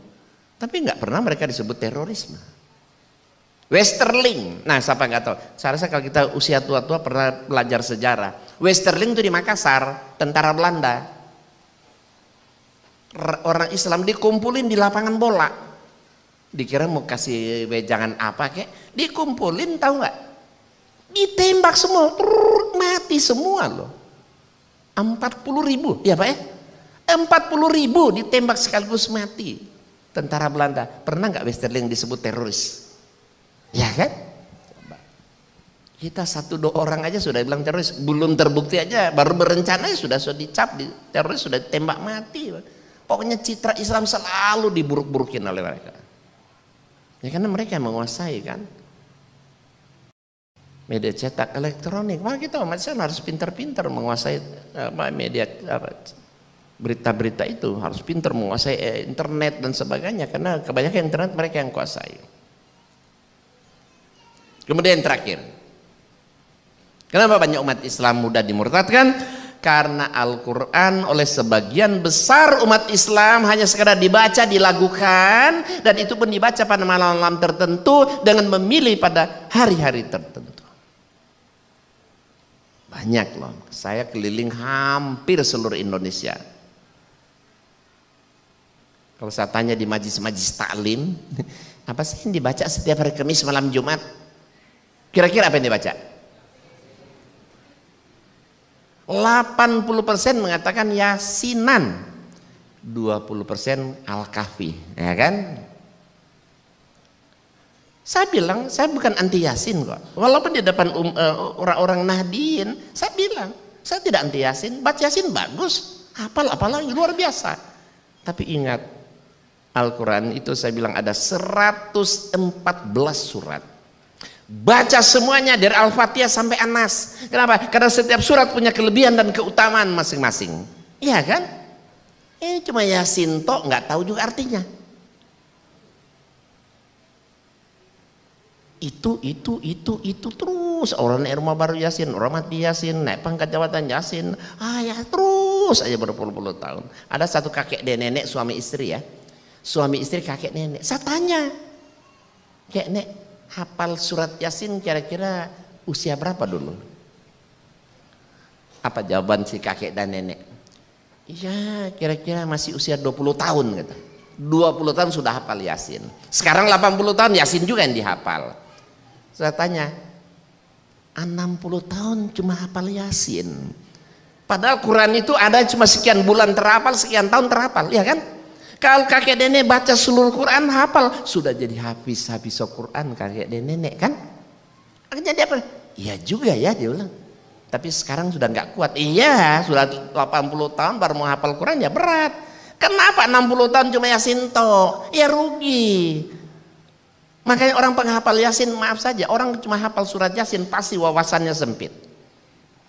Pasti ya, wawasannya sempit. Kenapa? Dia cuma baca, hafal, dilakukan, tidak tahu artinya juga. Makanya saya bilang, baca Quran, jangankan satu surat Yasin, satu huruf aja kan berpahala kan? Satu huruf berpahala. Jadi baca itu berpahala. Tapi mengerti itu lebih besar dong pahalanya. Mengamalkan gimana? Jauh lebih besar pahalanya. Kalau kita baca baca Al-Quran tanpa dimengerti, bagaimana kita membedakan mana perintah mana larangan? Bisa nggak kita membedakan mana yang perintah mana larangan? Nggak ngerti, lewat semua. Ketika kita baca ayat, ternyata ayat Allah menjanjikan kita beramal soleh akan dimasukkan ke surga yang mengalir sungai-sungai di bawahnya. Nggak happy, nggak bahagia, nggak enjoy, nggak senang. Nggak ngerti yang dibaca kok. Kalau kita berbuat dosa ini Allah akan ancam masuk neraka jahanam kekal di dalamnya, nggak takut, nggak ciut, nggak gentar. Ya kan, nggak ngerti yang dibaca kok. Baca Quran tanpa dimengerti bisa berakibat dosa. Kita merasa berpahala tapi bisa saja dapat dosa. Bisa saja membuat kematian bagi kita. Contoh. Ya ayyuhallazina amanu kutiba alaikumusiyam kama kutiba alal ladzina min qablikum la'allakum tattaqun. Hafal, baca. Apakah ayat itu cuma dibaca doang? Oh tidak. Ada yang Allah tuntut di situ. Apa? Puasa, ya kan? Puasa Ramadan. Kalau kita baca, hafal, berpahala. Kalau kita nggak puasa, gedean mana dosanya? Gedean dosa, gedean dosa. Ara'aital ladzi yukadzibu biddin, fadzalikal ladzi yad'ul yatim wa la yahudu 'ala ta'amil miskin, fawailul lil musallin dan seterusnya. Saya yakin semua hafal kok. Tapi apakah surat ayat itu hanya dibaca? Tidak, ada yang Allah kehendaki di situ. Kita berpikir ada maunya Allah. Ada anak yatim orang miskin minta bar depan pintu sudah diusir. Sana nggak ada. Dapat dosa. Kenapa yang kita baca itu bertentangan dengan apa yang kita? Justru ayat itu menyuruh kita jangan menghardik anak yatim, orang miskin, kasih makan, malah kita usir. Dapat dosa bukan pahala. Qul huwallahu ahad. Allahus samad. Lam yalid walam yulad walam yakul lahu kufuwan ahad. Nggak mungkin nggak ada yang hafal, ya tak? Mustahil kita nggak hafal, semua hafal. Bahkan kadang-kadang Allah sama sampai goyang begini sampai pindah tempat nggak terasa. Kenapa? Karena ada yang janjikan di sana. Baca 3 kali dapat sepertiga Quran, Pak. Sepertiga Quran. Lah 6 kali, 9 kali 1 Quran dong. Padahal kita baca kulhu 300 kali 1 hari gampang, pendek kok. Berarti dapat 100 Quran loh kita. Pahala 100 Quran. Luar biasa kan? Coba kita harus berpikir kan, apakah iya semudah itu? Apakah iya? Cuma setiap hari ya kulhu Allah samad lam yalid walam yulad walam yakul lahu kufuwan ahad, udah dapat pahala besar. Realisasinya apa? Allah suruh katakan kul itu artinya katakan, sampaikan, dakwah, usah. Kita baca. Allah kan tidak menyuruh kita ikro, baca, hafal, katakan, bukan kita cuma lafazkan. Kalau cuma kul huwallahu lafazkan, melafazkan bunyi itu. Kita minimal punya teman, kenalan, tetangga non muslim, ya kan? Banyak kita kenal tetangga non muslim, teman, kenalan, bahkan ada saudara.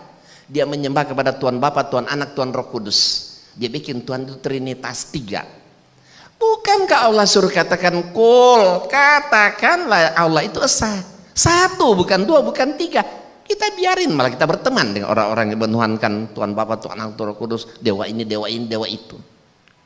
Padahal Allah suruh dakwakan, sampaikan Allah itu esa. Allah samad, Allah tempat bergantung, lam yalid walam yulad. Dia tidak beranak dan tidak diperanakan. Natalan, selamat Natal. Sama saja kita membenarkan merestui Tuhan itu lahir atau dilahirkan. Iya kan? Natal itu mereka sedang memperingati hari raya Syirik Akbar. Iya kan? Kita salami, berteman, kita tidak dakwakan. Padahal Allah suruh katakan kul lam yalid wal, katakan dia tidak beranak dan tidak beranak, sudah nggak kita dakwakan. Kul walam yakulahu kufuwan ahad, katakan tidak ada yang setara kan dengan dia. Ini ada orang teman-teman kita, Tuhan Bapa dibikin Allah, Tuhan Roh Kudus, Tuhan Anak Yesus, Tuhan Roh Kudus, Dewa Indah, itu semua mereka sembah sebagai Tuhan-Tuhan mereka, setara semua, Maha Kuasa. Padahal Allah suruh katakan kepada mereka tidak ada yang setara. Bagaimana kita mendapat pahala besar? Kita tidak amal, Allah suruh katakan kul, kok kita cuma baca doang, ya kan? Lain, beda. Oh, tapi kan untuk apa? Kan jelas lakum dinukum waliyadin. Ada yang beralasan begitu kan? Lakum dinukum, betul. Tetapi kan jadi pertanyaan juga, lakum dinukum itu ayatnya di awal atau akhir? Paling ujung, paling ujung. Awalnya apa? Kul juga. Sebaik-baiknya ada usaha, dakwakan dulu kepada mereka, ajak ya, sampaikan dulu. Kalau mereka nggak mau ya sudah, lakum dinukum waliyadin.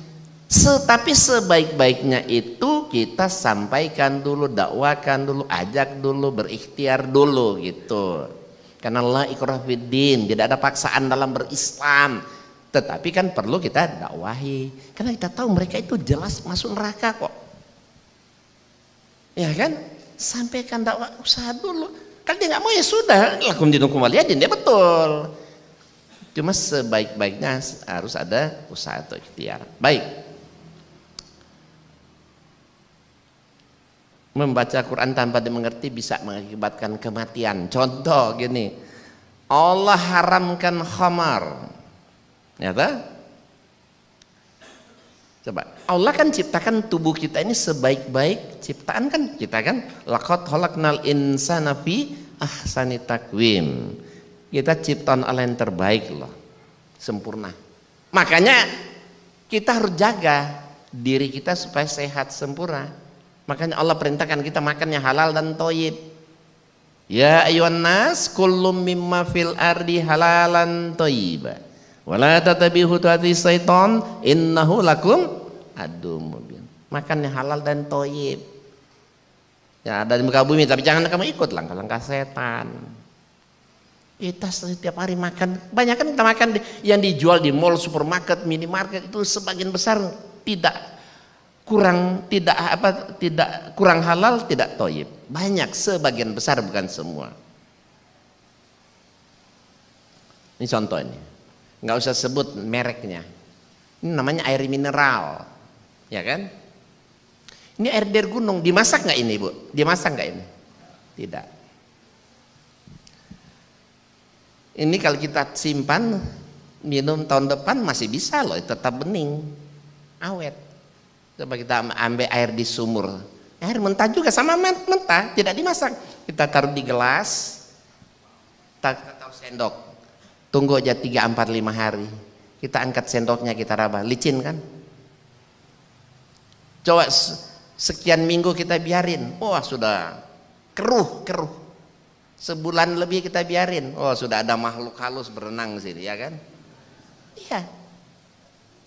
Tapi kenapa ini tidak? Tetap bening walaupun setahun. Ada rahasia perusahaan. Minimal ada 2 zat yang dimasukkan ke sini. Apa? Zat pembening dan anti lumut. Ya kan? Makanya tidak licin, tidak berlumut ini. Anti lumut dan zat pembening, tetap bening. Jadi ini aja tidak 100% halal dan thayyib. Mungkin halal kurang thayyib kira-kira, karena ada dirubah. Apalagi yang warna-warni nggak karu-karuan, kerating ting extra jos, Coca-Cola, Fanta, Sprite, ratusan macam merek di kaleng maupun di botol. Itu kan pasti dicampur zat pewarna, ya kan? Pemanis, anti lumut, ya kan? Apalagi gas, udah kan? Dimasukin di gas, masukin gas di dalamnya. Coba kita taruh ini Coca-Cola, Fanta, Sprite, Katingre, Jos, kita taruh di depan, kita minum semua bareng, kita haus minum semua. Pasti habis minum, aduh mules perut kita kan, mules. Kenapa? Kita masukkan sesuatu yang gak halal dan thayyib ke dalam tubuh ciptaan Allah itu. Apalagi ini minuman keras, khamar. Jangankan segelas gini, setengah gelas aja gini kita minum, hanya hitung detik ya udah mulai koslet otak kita ini kan, miring, nggak normal. Anak kita bisa kita perkosa, orang tua kita bisa kita bunuh, ya kan? Ngomong sudah nggak karuan, nggak sopan, segala kotor-kotor. Kenapa? Karena memasukkan sesuatu yang haram di dalam tubuh kita. Makanya kita lihat ada orang minum khamar, sudah khamar haram dioplos, ada kan dioplos? Habis minum apa? Mati. Banyak kan yang mati? Ya kenapa? Karena mereka membaca Quran tidak paham. Ya itu.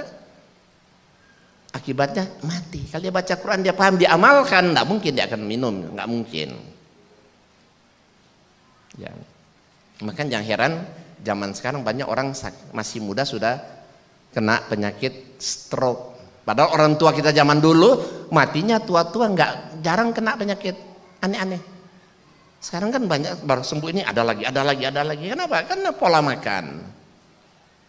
Kita kadang-kadang bangga kan, kita diundang makan di restoran siap saji, AW ada, KFC, CFC, McD, apalagi, ya kan?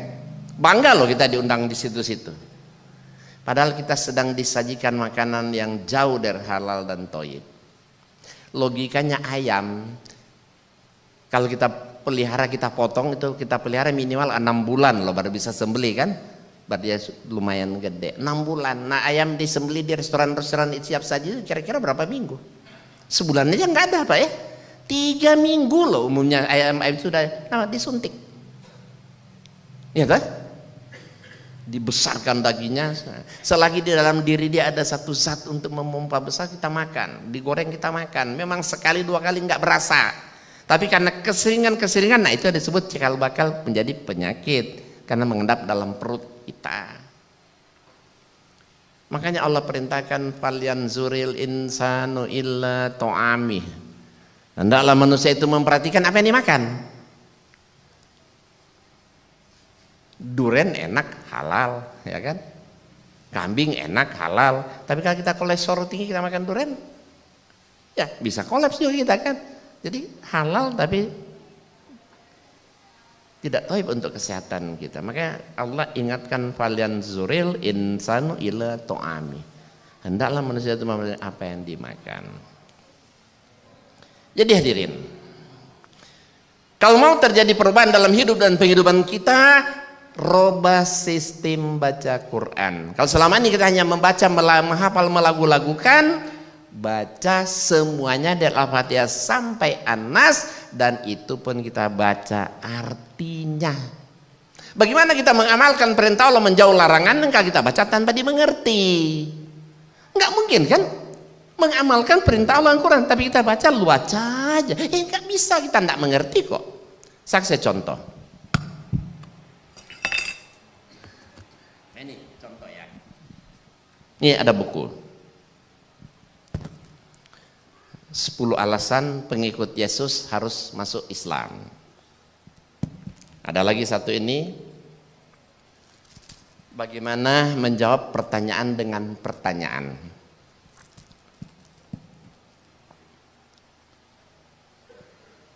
Perhatikan. Bukna totok bi mo pira. Mu antok bi intau bebutaan tumuot ko Islam no baca kombukna. Ogianku ko inimu aka mo mangoy mo gamak tontani konaa. Igay. Loh. Kok diam semua? Loh kok diam semua? Gimana sih? Kenapa diam? Kagak mengerti kan? Kenapa nggak mengerti? Karena saya ngomong pakai bahasa kampung saya. Kalau saya pakai bahasa Manado banyak orang ngerti loh. Karena bahasa Manado mirip-mirip bahasa Indonesia. Saya pakai bahasa kampung saya maka tidak dimengerti kan? Tidak dimengerti karena tidak tahu bahasa apa. Sama saja kita baca Al-Quran. Al-Quran itu bukan bahasa kita kan? Iya kan? Bukan bahasa kita. Kalau kita baca doang, apa bedanya berarti tadi? Coba, apa bedanya sama tadi? Bengong aja semua kan? Sekarang saya terjemahkan apa yang saya baca tadi ya. Saya terjemahkan. Cepat-cepat dia dapat. Buku ini sangat bagus sekali. Banyak orang Kristen masuk Islam gara-gara baca buku ini. Saya kasih kepada Anda kalau mau mengambil ke depan sini. Ayo silakan. Terima kasih. Oh, tapi ntar dulu, sini dulu, sebentar. Namanya siapa? Haidar Fabril. Ngapain antum berdua maju ke depan? Karena ngerti. Ngerti, Pak. Karena ngerti bahasanya. Jawabannya benar, karena mengerti. Buktinya pertama saya pakai bahasa daerah kan enggak ngerti kan? Tidak ada reaksi. Kedua, kalau saya pegang 100 buku, saya habis ini. Semua berebutan maju ke depan ambil kan? Karena mengerti. Saya janji kan, kalau maju ke depan saya kasih. Nah, saya kasih, silakan ambil. Terima kasih. Maju ke depan, saya kasih kan? Nah, ambil, silakan. Nah, silakan. Saya tepati janji saya loh. Pertanyaannya, mungkin Allah ingkar janji? Mungkinkah Allah ingkar janji? Lihat apa kata Allah. Sesungguhnya janji Allah itu benar. Jadi Allah itu mustahil, nggak mungkin ingkar janji. Apa dalam ayat lain apa kata Allah surat Al-Baqarah 186? Wa iza sa'alaka ibadi anni wa inni qaribun ujibu da'wata da'i iza da'an falyastajibu li wa yu'minu bil allahum yarsudun. Apabila hamba-hambaku bertanya kepadamu tentang aku, kata Allah, jawablah, aku ini dekat. Bahkan dalam surat lain, ayat lain lebih dekat dari urat leher. Aku mengabulkan permohonan apabila hamba-hambaku memohon kepadaku. Jadi kata Allah, Dia akan kabulkan doa permintaan kita kalau kita memohon kepadanya. Tetapi kata Allah apa di situ? Hendaklah mereka itu memenuhi perintahku dan beriman kepadaku. Ya kan? Jadi kata Allah, Dia akan kabulkan apapun yang kita minta, tetapi syaratnya kita harus memenuhi perintahnya. Pertanyaannya, bagaimana kita mau melakukan perintah Allah, mengamalkan perintah Allah kalau kita yang kita baca tanpa dipahami? Bagaimana kita mengamalkan Quran kalau kita baca tidak paham? Makanya perlu Al-Quran kita baca artinya. Iya kan? Supaya kita paham, kita mengerti, kita berusaha amalkan, insya Allah Allah pun janji dia akan kabulkan. Cuma syarat Allah mengabulkan, ada yang langsung diijabah. Ada kan? Doa kita langsung diijabah, ada. Kedua, diganti dengan nikmat yang lain. Kita minta ini, Allah kasih itu, Allah lebih tahu. Ketiga apa? Ditunda waktunya. Tidak sekarang tapi mungkin nanti. Tapi yang keempat ini, minimal yang keempat itu tidak dikabulkan di dunia, tapi yakin Bapak dan Ibu pasti ada catatan amal buat kita di akhirat nanti. Itu harus kita yakin. Ya, tidak dikabulkan di dunia tapi pasti ada catatan amal buat kita di akhirat yang akan diperhitungkan Allah nanti. Makanya saya baca dalam sebuah buku, kisah Rasulullah berkisah di akhirat nanti ada orang yang keheranan, loh kok dia dimasukkan ke surga tapi dia merasa amalnya nggak banyak. Terus dia lagi heran tuh, malaikat datang, sebenarnya inilah doa-doamu di dunia dulu yang tidak dikabulkan oleh Allah. Oh rupanya ada catatan Pak. Makanya ibu bapak, kalau mau terjadi perubahan dalam hidup dan penghidupan kita, robah sistem baca Quran. Ya, apa kata Allah? Innallaha la yughayyiru ma biqaumin hatta yughayyiru ma bi anfusihim. Allah tidak akan merubah nasib satu kaum kalau mereka tidak mau merubah nasib ada pada diri mereka. Jadi kita baca Quran, kita berusaha amalkan. Insya Allah minimal Allah beri rezeki dari jalan yang tidak kita duga-duga. Ya, kalau kita baca Quran kita amalkan, aduh, ya insya Allah kita akan jadi orang soleh loh. Kita jadi orang amanah. Orang kalau soleh amanah, yakin ibu-ibu akan berebutan orang mengambil dia, walaupun dia miskin menjadi pembantu orang kerja atau staf pribadi atau banyak. Karena mencari orang kerja itu gampang, tapi cari orang amanah sedikit. Contoh, kemarin kan saya pulang. Hari Kamis saya pulang, saya balik hari Sabtu. Karena hari Jumat ada acara besar di Jakarta. Neno Warisman, tahu kan Neno Warisman? Artis yang sangat dikenal, tapi sekarang dia di juru dakwah. Kasus 212 kemarin kan berjuta-juta orang kumpul di sana Jakarta kan. Ada yang jalan kaki dari mana? Ciamis sampai Jakarta 270 km jalan kaki. Akhirnya Neno Warisman dia punya ide, dia kan gerakan ibu negeri GIN, biasa dikasih penghargaan kepada ibu, dibalik sekarang dengan kasus 212 dibikin penghargaan bagi kaum bapak. Orang yang mimpin jalan kaki dari Ciamis sampai Jakarta dipilih untuk menerima award. Ada satu tukang parkir di Bandung, tukang parkir dapat award. Kenapa? Orangnya sangat soleh, dia nggak mau macam-macam, dia hidup sesuai aja dengan perintah Allah di Quran. Cuma tukang parkir, dia bisa sekolahkan anaknya sampai sarjana semua. Tukang parkir. Kenapa? Karena dia soleh baik, dia rawat jaga, dia mobil orang, aturan parkir cuma 5.000 dikasih 20.000, 10.000, iya kan? Orang simpati karena ini anak jaga taruh mobil awal ada barang-barang nggak hilang gitu. Akhirnya dia dapat rezeki dari situ dengan kesolehan dia, orang percaya. Orang kadang ketemu orang itu mau kasih 2.000, ada nggak enak banget rasanya kan? Kasih 5-10.000 aja kita ikhlas banget, ridho. Dia sekolah karena sampai jadi dapat award lah, coba itu. Di Indonesia cuma ada 9 orang dapat penghargaan award dan Neno Warisman. Ya alhamdulillah saya termasuk salah satu situ. Ya, saya juga alhamdulillah terpilih salah satu dari 9 itu. Makanya saya pulang kemarin untuk menerima award tersebut itu. Kenapa saya dihargai seperti itu? Saya juga bingung itu. Kenapa kok saya Neno Warisman kok menilai apa dari gimana saya itu? Ya mungkin ya karena dakwah saya dalam luar negeri setiap hari tidak mengenal lelah, terus saya berdakwah, saya mengkader sebanyak mungkin. Saya termasuk penulis buku terbanyak, mantan Kristen masuk Islam nulis buku terbanyak loh, 50 judul lebih. yang paling banyak mendebat pendeta, banyak mengkader di mana-mana, banyak mengislamkan orang-orang Kristen. Bahkan saya pernah ditembak di tol sampai hancur mobil saya. Ya karena dakwah seperti saya begini bersiko tinggi loh. Taruhannya nyawa. Lah orang saya banyak uang, kalau dia mau suruh bunuh saya apa susahnya sih? Ya kan? Kalau ustadz lain kalau nggak diundang, ceramahnya nggak bagus, ayul kurapat, paling nggak usah diundang aja, gitu aja selesai. Tapi kalau saya dakwah seperti saya ini taruhannya nyawa loh. Kenapa saya ditembak? Karena saya membongkar gerakan kristenisasi, membongkar kristenisasi berwajah Islam. Saya dikejar di tol, ditembak sampai hancur mobil saya, kena kaca, untung nggak kena kepala saya. Sampai dimuat majalah Sabili. Sampai saya di penjara sekalipun, saya tetap ikhlas di penjara, silakan. Tapi untuk saya sogok seperak pun saya nggak mau. Tetap konsisten, saya tidak mau. Saya di penjara benar-benaran loh, karena dakwah begitu. Di penjara 6 bulan loh.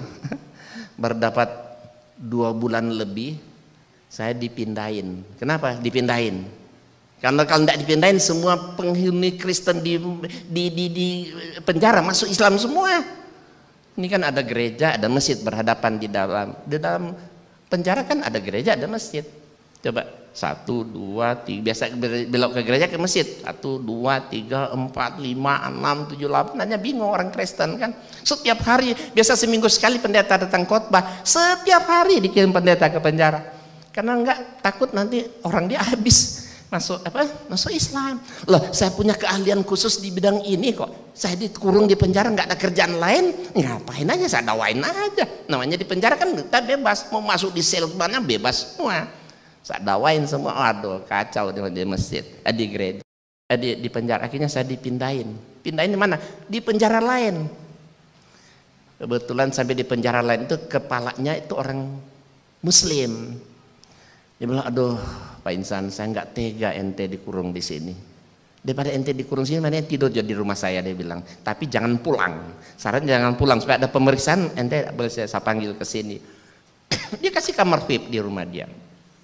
Sebulan saya tinggal di rumah dia. Dia bilang mendingan ente di sini udah ceramah aja di masjid-masjid, dia bilang. Ente dapat pahala, gua dapat pahala, dia bilang gitu kan. Iya, jadi saya enak tidur di rumah dia. Ceramah kemana-mana. Setelah sebulan situ dia sudah dapat surat pembebasan, karena kalau 6 bulan 3 bulan lebih sedikit bisa dapat cuti bersyarat bebas. Ya saya bebas dari penjara di pertama tadi yang banyak mengislamkan orang. Saya dapat penghargaan, saya ada piagam penghargaan loh dari penjara. Seumur hidup penjara itu baru satu saya dapat penghargaan narapidana terbaik ya. Iya itu. Saya nulis buku dua buku saya tulis di penjara, tebal-tebal gitu. Cuma 3 bulan, 2 bulan lebih, nggak sampai 3 bulan saya nulis buku tebal 2. Kenapa? Ya setiap hari nggak ada kerja lain, ya nulis. Kenapa? Saya narapidana, boleh pegang HP, bisa bawa laptop, karena saya bukan penjahat kan, bukan narkoba. Jadi saya dapat ruangan kantor, bisa berkantor dengan karyawan, tapi syaratnya jam 3 tutup kantor, saya harus tinggalin semua peralatannya, nggak boleh masuk ke sel gitu kan. Setiap hari, jadi saya bisa berdiskusi, debat dengan orang di mana seluruh Indonesia. Saya bukukan jadi 2 buku. Mas saya nggak bawa buku itu ya. Judulnya Saya Rela di Penjara Karena Kebenaran. Kedua, Tanya Jawab Islam Kristen di dalam penjara. Kenapa? Saya dapat piagam penghargaan. Di situ ditulis sebagai narapidana terbaik. Kenapa? Bisa memakmurkan masjid. Kenapa? Di penjara satu saf aja jarang. Mulai saya masuk penjara, setiap hari saya ceramah, setiap hari kayak Jumatan Pak. Sholat 5 waktu kayak Jumatan, setiap hari coba. Saya punya teman-teman di Jakarta, saya telepon, tolong kirim buku, yang penting buku layak baca. Dikirimi berkarton-karton. Akhirnya semua napi boleh ambil buku baca masing-masing di kamar, bikin perpustakaan gitu kan. Jadi bahkan saya dapat penghargaan napi teladan dan terbaik. Dan bahkan masjid di penjara itu teramai, paling ramai dibandingkan dari seluruh masjid di satu kabupaten itu selama saya di penjara itu.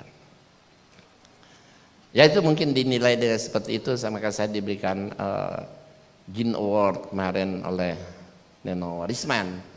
Dan itu award yang kelima kali saya terima. Saya sudah berkali-kali terima award, tapi Mu'alaf Award.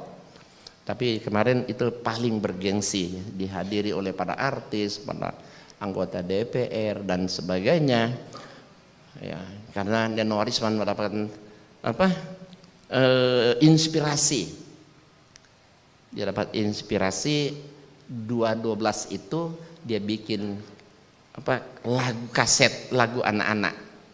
Ya, Ayah Pejuang. Nah, kalau mau ditonton bagus ibu-ibu CD ini. Pada anak kita nonton lagu-lagu yang nggak karu-karuan, ya mendingan nonton lagu ini. Bagus. Kalau mau dilihat, ya berasa 1 menit aja. Saya putar dikit. Baik, saya lanjutkan sedikit aja lagi. Tadi sampai sini ya. Nah, sedikit lagi. Nah, jadi kalau ingin terjadi perubahan dalam hidup dan penghidupan kita, supaya anak kita, keluarga kita tidak mudah dimurtadkan, ya baca Quran, pahami artinya dan amalkan. Sebab apa? Orang Islam kalau baca Quran, paham artinya, berbuat dosa kecil aja mikir, apalagi dosa besar. Kita lihat satu contoh ya. Inna dina indal Islam. Agama yang diridhoi cuma Islam. Ngapain murtad? Murtad ke agama lain tidak benar kan? Karena yang benar cuma satu, Islam. Terus kedua, ya, wa may yabtaghi ghairal islami dinan. Barang siapa mencari agama selain daripada agama Islam, maka sekali-kali tidak akan diterima agama itu daripadanya. Dan dikira dia termasuk orang yang merugi. Pindah agama, murtad. Coba, tertolak, tidak diterima, dapat azab Allah lagi kan? Siapa yang mau? Ketiga, kita lihat, laqad kafara allazina qalu innallaha wal masih ibnu Maryam. Kafir orang mengatakan bahwasanya Allah adalah Al-Masih putra Maryam. Masuk Kristen menuhankan Yesus kan? Kata Allah kafir. Padahal kita lihat, padahal Al-Masih Yesus itu berkata, "Hai Bani Israel, sembahlah Allah Tuhanku dan Tuhanmu." Berarti Isa itu bukan Tuhan, Yesus bukan Tuhan. Kata Isa, sembahlah Allah Tuhanku dan Tuhanmu. Berarti Allah itu Tuhan dia, ya Tuhan kita. Wa may yusyrik billah, kata Isa, barang siapa mempersekutukan Allah, faqad haramallahi alaihil jannah, pasti Allah haramkan surga. Wa mawahu nar, tempatnya di mana? Di neraka. Dan tidak ada penolong bagi orang zalim. Murtad, waduh, dicap kafir, kata Yesus haram masuk surga, jamin masuk neraka. Ngapain murtad? Dan terakhir kita lihat, ini ucapan Nabi Isa di Quran yang Allah abadikan. Wa isqala Isa bin Maryam, berkatalah Isa putra Maryam, hai Bani Israel, sesungguhnya aku ini adalah utusan Allah kepadamu. Jadi Yesus ngaku dia cuma utusan Allah kepada Bani Israel. Jadi semua nabi sejak Adam sampai Isa alaihissalam atau Yesus, mereka itu cuma nabi-nabi lokal, ya kan? Hanya nabi lokal dan periodenya juga sudah selesai. Ibarat barang sudah expired. Bahasa kasarnya apa itu? Expired. Sudah kadaluarsa, sudah lewat masa Nabi Isa atau Yesus ini, ya kan? Sudah digantikan, diteruskan oleh Rasulullah SAW. Bahkan Isa berkata apa? Akan datang seorang Rasul sesudahku namanya Muhammad. Ngapain murtad ke Kristen? Rugi kan? Jadi orang kalau baca Quran paham artinya, saya bilang berbuat dosa kecil aja mikir, apalagi dosa besar. Mau murtad, oh nggak bakalan mau. Jadi oleh sebab itu Bapak Ibu ya kalau mau terjadi perubahan, sekali lagi anak cucu kita dan termasuk kita baca Quran sebaiknya selalu pahami artinya supaya kita bisa membedakan mana perintah mana larangan.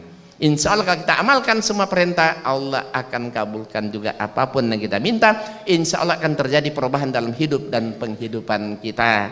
Insya Allah, yakin itu. Nah, Bapak Ibu dan sekalian, ini karena dibilang udah cukup aja, padahal materi nggak habis loh ini, masih sedikit lagi. Tapi kalau ada yang mau bertanya atau apa ya mungkin ya silakan. Kalau enggak nanti ada buku saya, VCD saya di depan situ apa di mana. Buku saya tidak dijual di toko buku manapun ya. Enggak ada dijual di toko buku manapun. Nanti setelah Ibu Bapak baca buku-buku saya, minimal punya teman kenalan tetangga non muslim kita berikan kepada mereka. Enggak enak ngasih langsung, kirim lewat pos, pengirim hamba Allah, yang penting nyampe. Dengan membaca buku saya mereka akan tahu agama mereka bermasalah, tapi minimal mereka tahu Islam itu betul. Soal hidayah itu urusan Allah. Ya demikianlah Bapak Ibu dan sekalian, kalau mau bertanya atau apa ya saya serahkan kepada panitia. Kalau mau bertanya satu orang satu pertanyaan saja karena sudah malam ya. Silakan. Terima kasih Ustaz. Pertanyaannya begini, ketika dalam perjalanan naik kereta itu saya ditanya begini. Agama Islam itu diturunkan di Mekah dan Madinah, daerah gurun pasir yang tandus. Itu tidak cocok dengan kondisi alam Indonesia yang agraris. Yang cocok itu adalah agama yang dibawa oleh Yesus, karena diturunkan di Palestina, tanahnya subur seperti di Indonesia.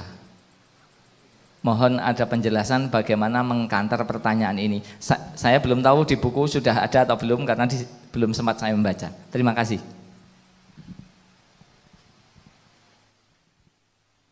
Itu kan hanya tuduhan akal-akalan, ya kan? Ya kenapa Allah menurunkan agama Islam di Arab? Tandus saja ini nggak cocok kan? Ya karena waktu itu negara di sana Arab itu penghidupan manusia di sana bagaikan ya hewan kan? Itu banyak sekali tuh segala yang nggak beres di sana. Makanya Allah turunkan wahyu Allah kepada Rasulullah SAW orang Arab.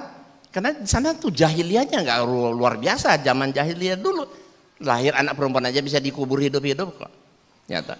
Karena jahiliyahnya sangat luar biasa di orang Arab zaman dulu, makanya Allah turunkan wahyu itu kepada Rasulullah SAW orang Arab, ya kan? Akibatnya lihat sekarang, jadilah agama dulu jahiliyah jadi terang benderang gitu.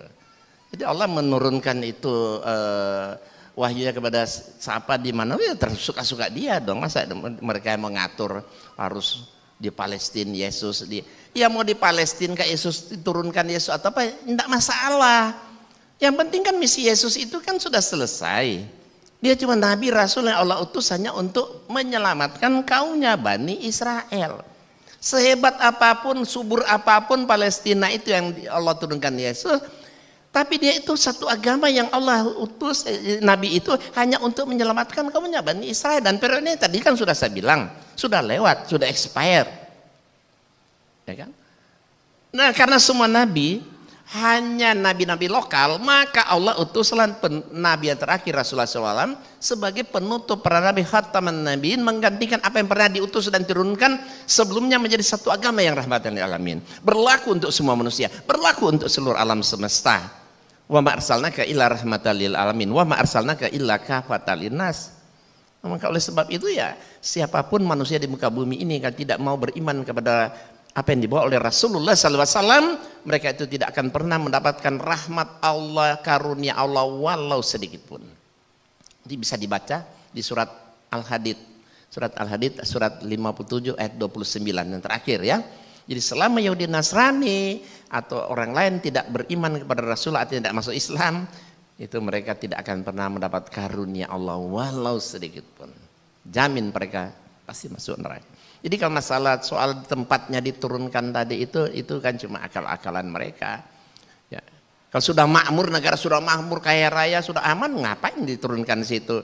Nabi diutus itu, diutus tentu diturunkan di daerah-daerah yang jahiliyah semua supaya terjadi perubahan kan di sana. Itu kan cuma akal-akalan mereka aja, nggak ada dasar mereka mengatakan begitu.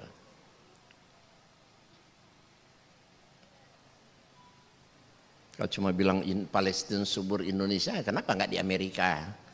Ya kan, Amerika juga negara besar, makmur, kenapa nggak di situ aja Yesus diturunkan? Bahkan agama Kristen kok diturunkan di Palestina, pusatnya dibikin di Roma, ya kan?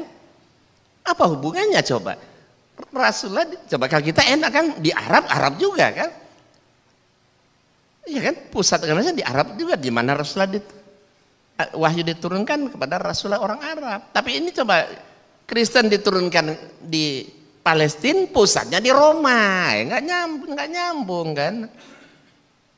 Tanya kenapa kok bikin di Roma, bilang. Ya, Yesus kan agama diturunkan di Palestina, kenapa pusatnya di Roma, bilang. Jadi sehebat apapun agama Kristen yang mereka puja-puji, sanjung-sanjung, karena mereka suka selalu mengadu-adu antara Yesus dan Muhammad. Yesus banyak mukjizat katanya kan, Jadi saking hebatnya dia Tuhan, bisa melakukan macam-macam. Padahal mukjizat itu terjadi biiznillah. Dibaca di Quran semua mukjizat Isa alaihissalam. Nabi Isa betul banyak mukjizat.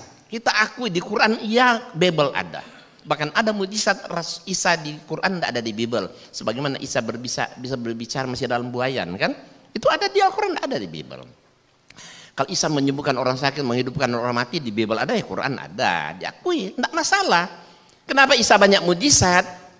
Kenapa? Karena Allah ingin membuktikan kepada Bani Israel bahwa dia itu betul-betul seorang nabi rasul yang diutus untuk mereka, supaya Bani Israel yakin dan percaya kan bahwa dia itu betul-betul seorang nabi rasul Allah, ya kan? Tapi apapun mujizat Nabi Isa yang terjadi, sehebat apapun semuanya, semua terjadi biiznillah, atas izin Allah. Bukan Isa yang hebat, bukan Yesus yang hebat, tapi Allah. Karena Allah kabulkan doanya, maka terjadilah mujizat itu. Kalau tidak, Nabi Isa nggak bisa berbuat apa-apa. Ya, saya rasa itu ya. Masih ada?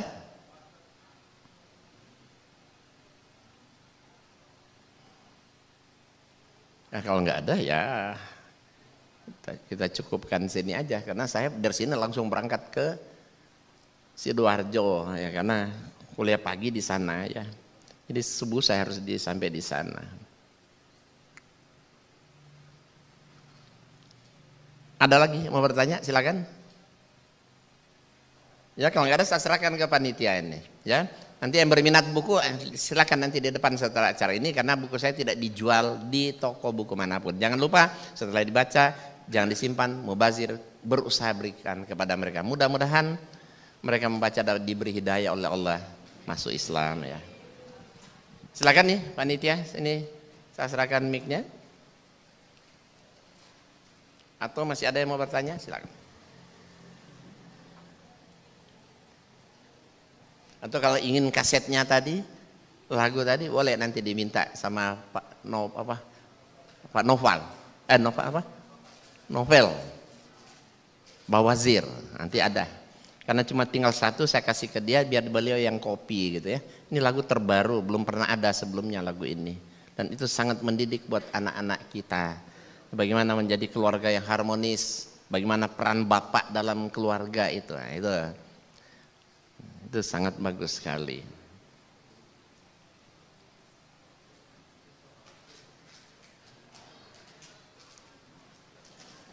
Udah nggak ada? Ya, kalau nggak ada, ada nggak? Ya sudah, kalau nggak ada, kita cukup tutup dengan doa kafaratul majlis dan hamdalah ya. Subhanakallahumma wa bihamdika asyhadu an la ilaha illa anta astaghfiruka wa atubu ilaik. Assalamualaikum warahmatullahi wabarakatuh.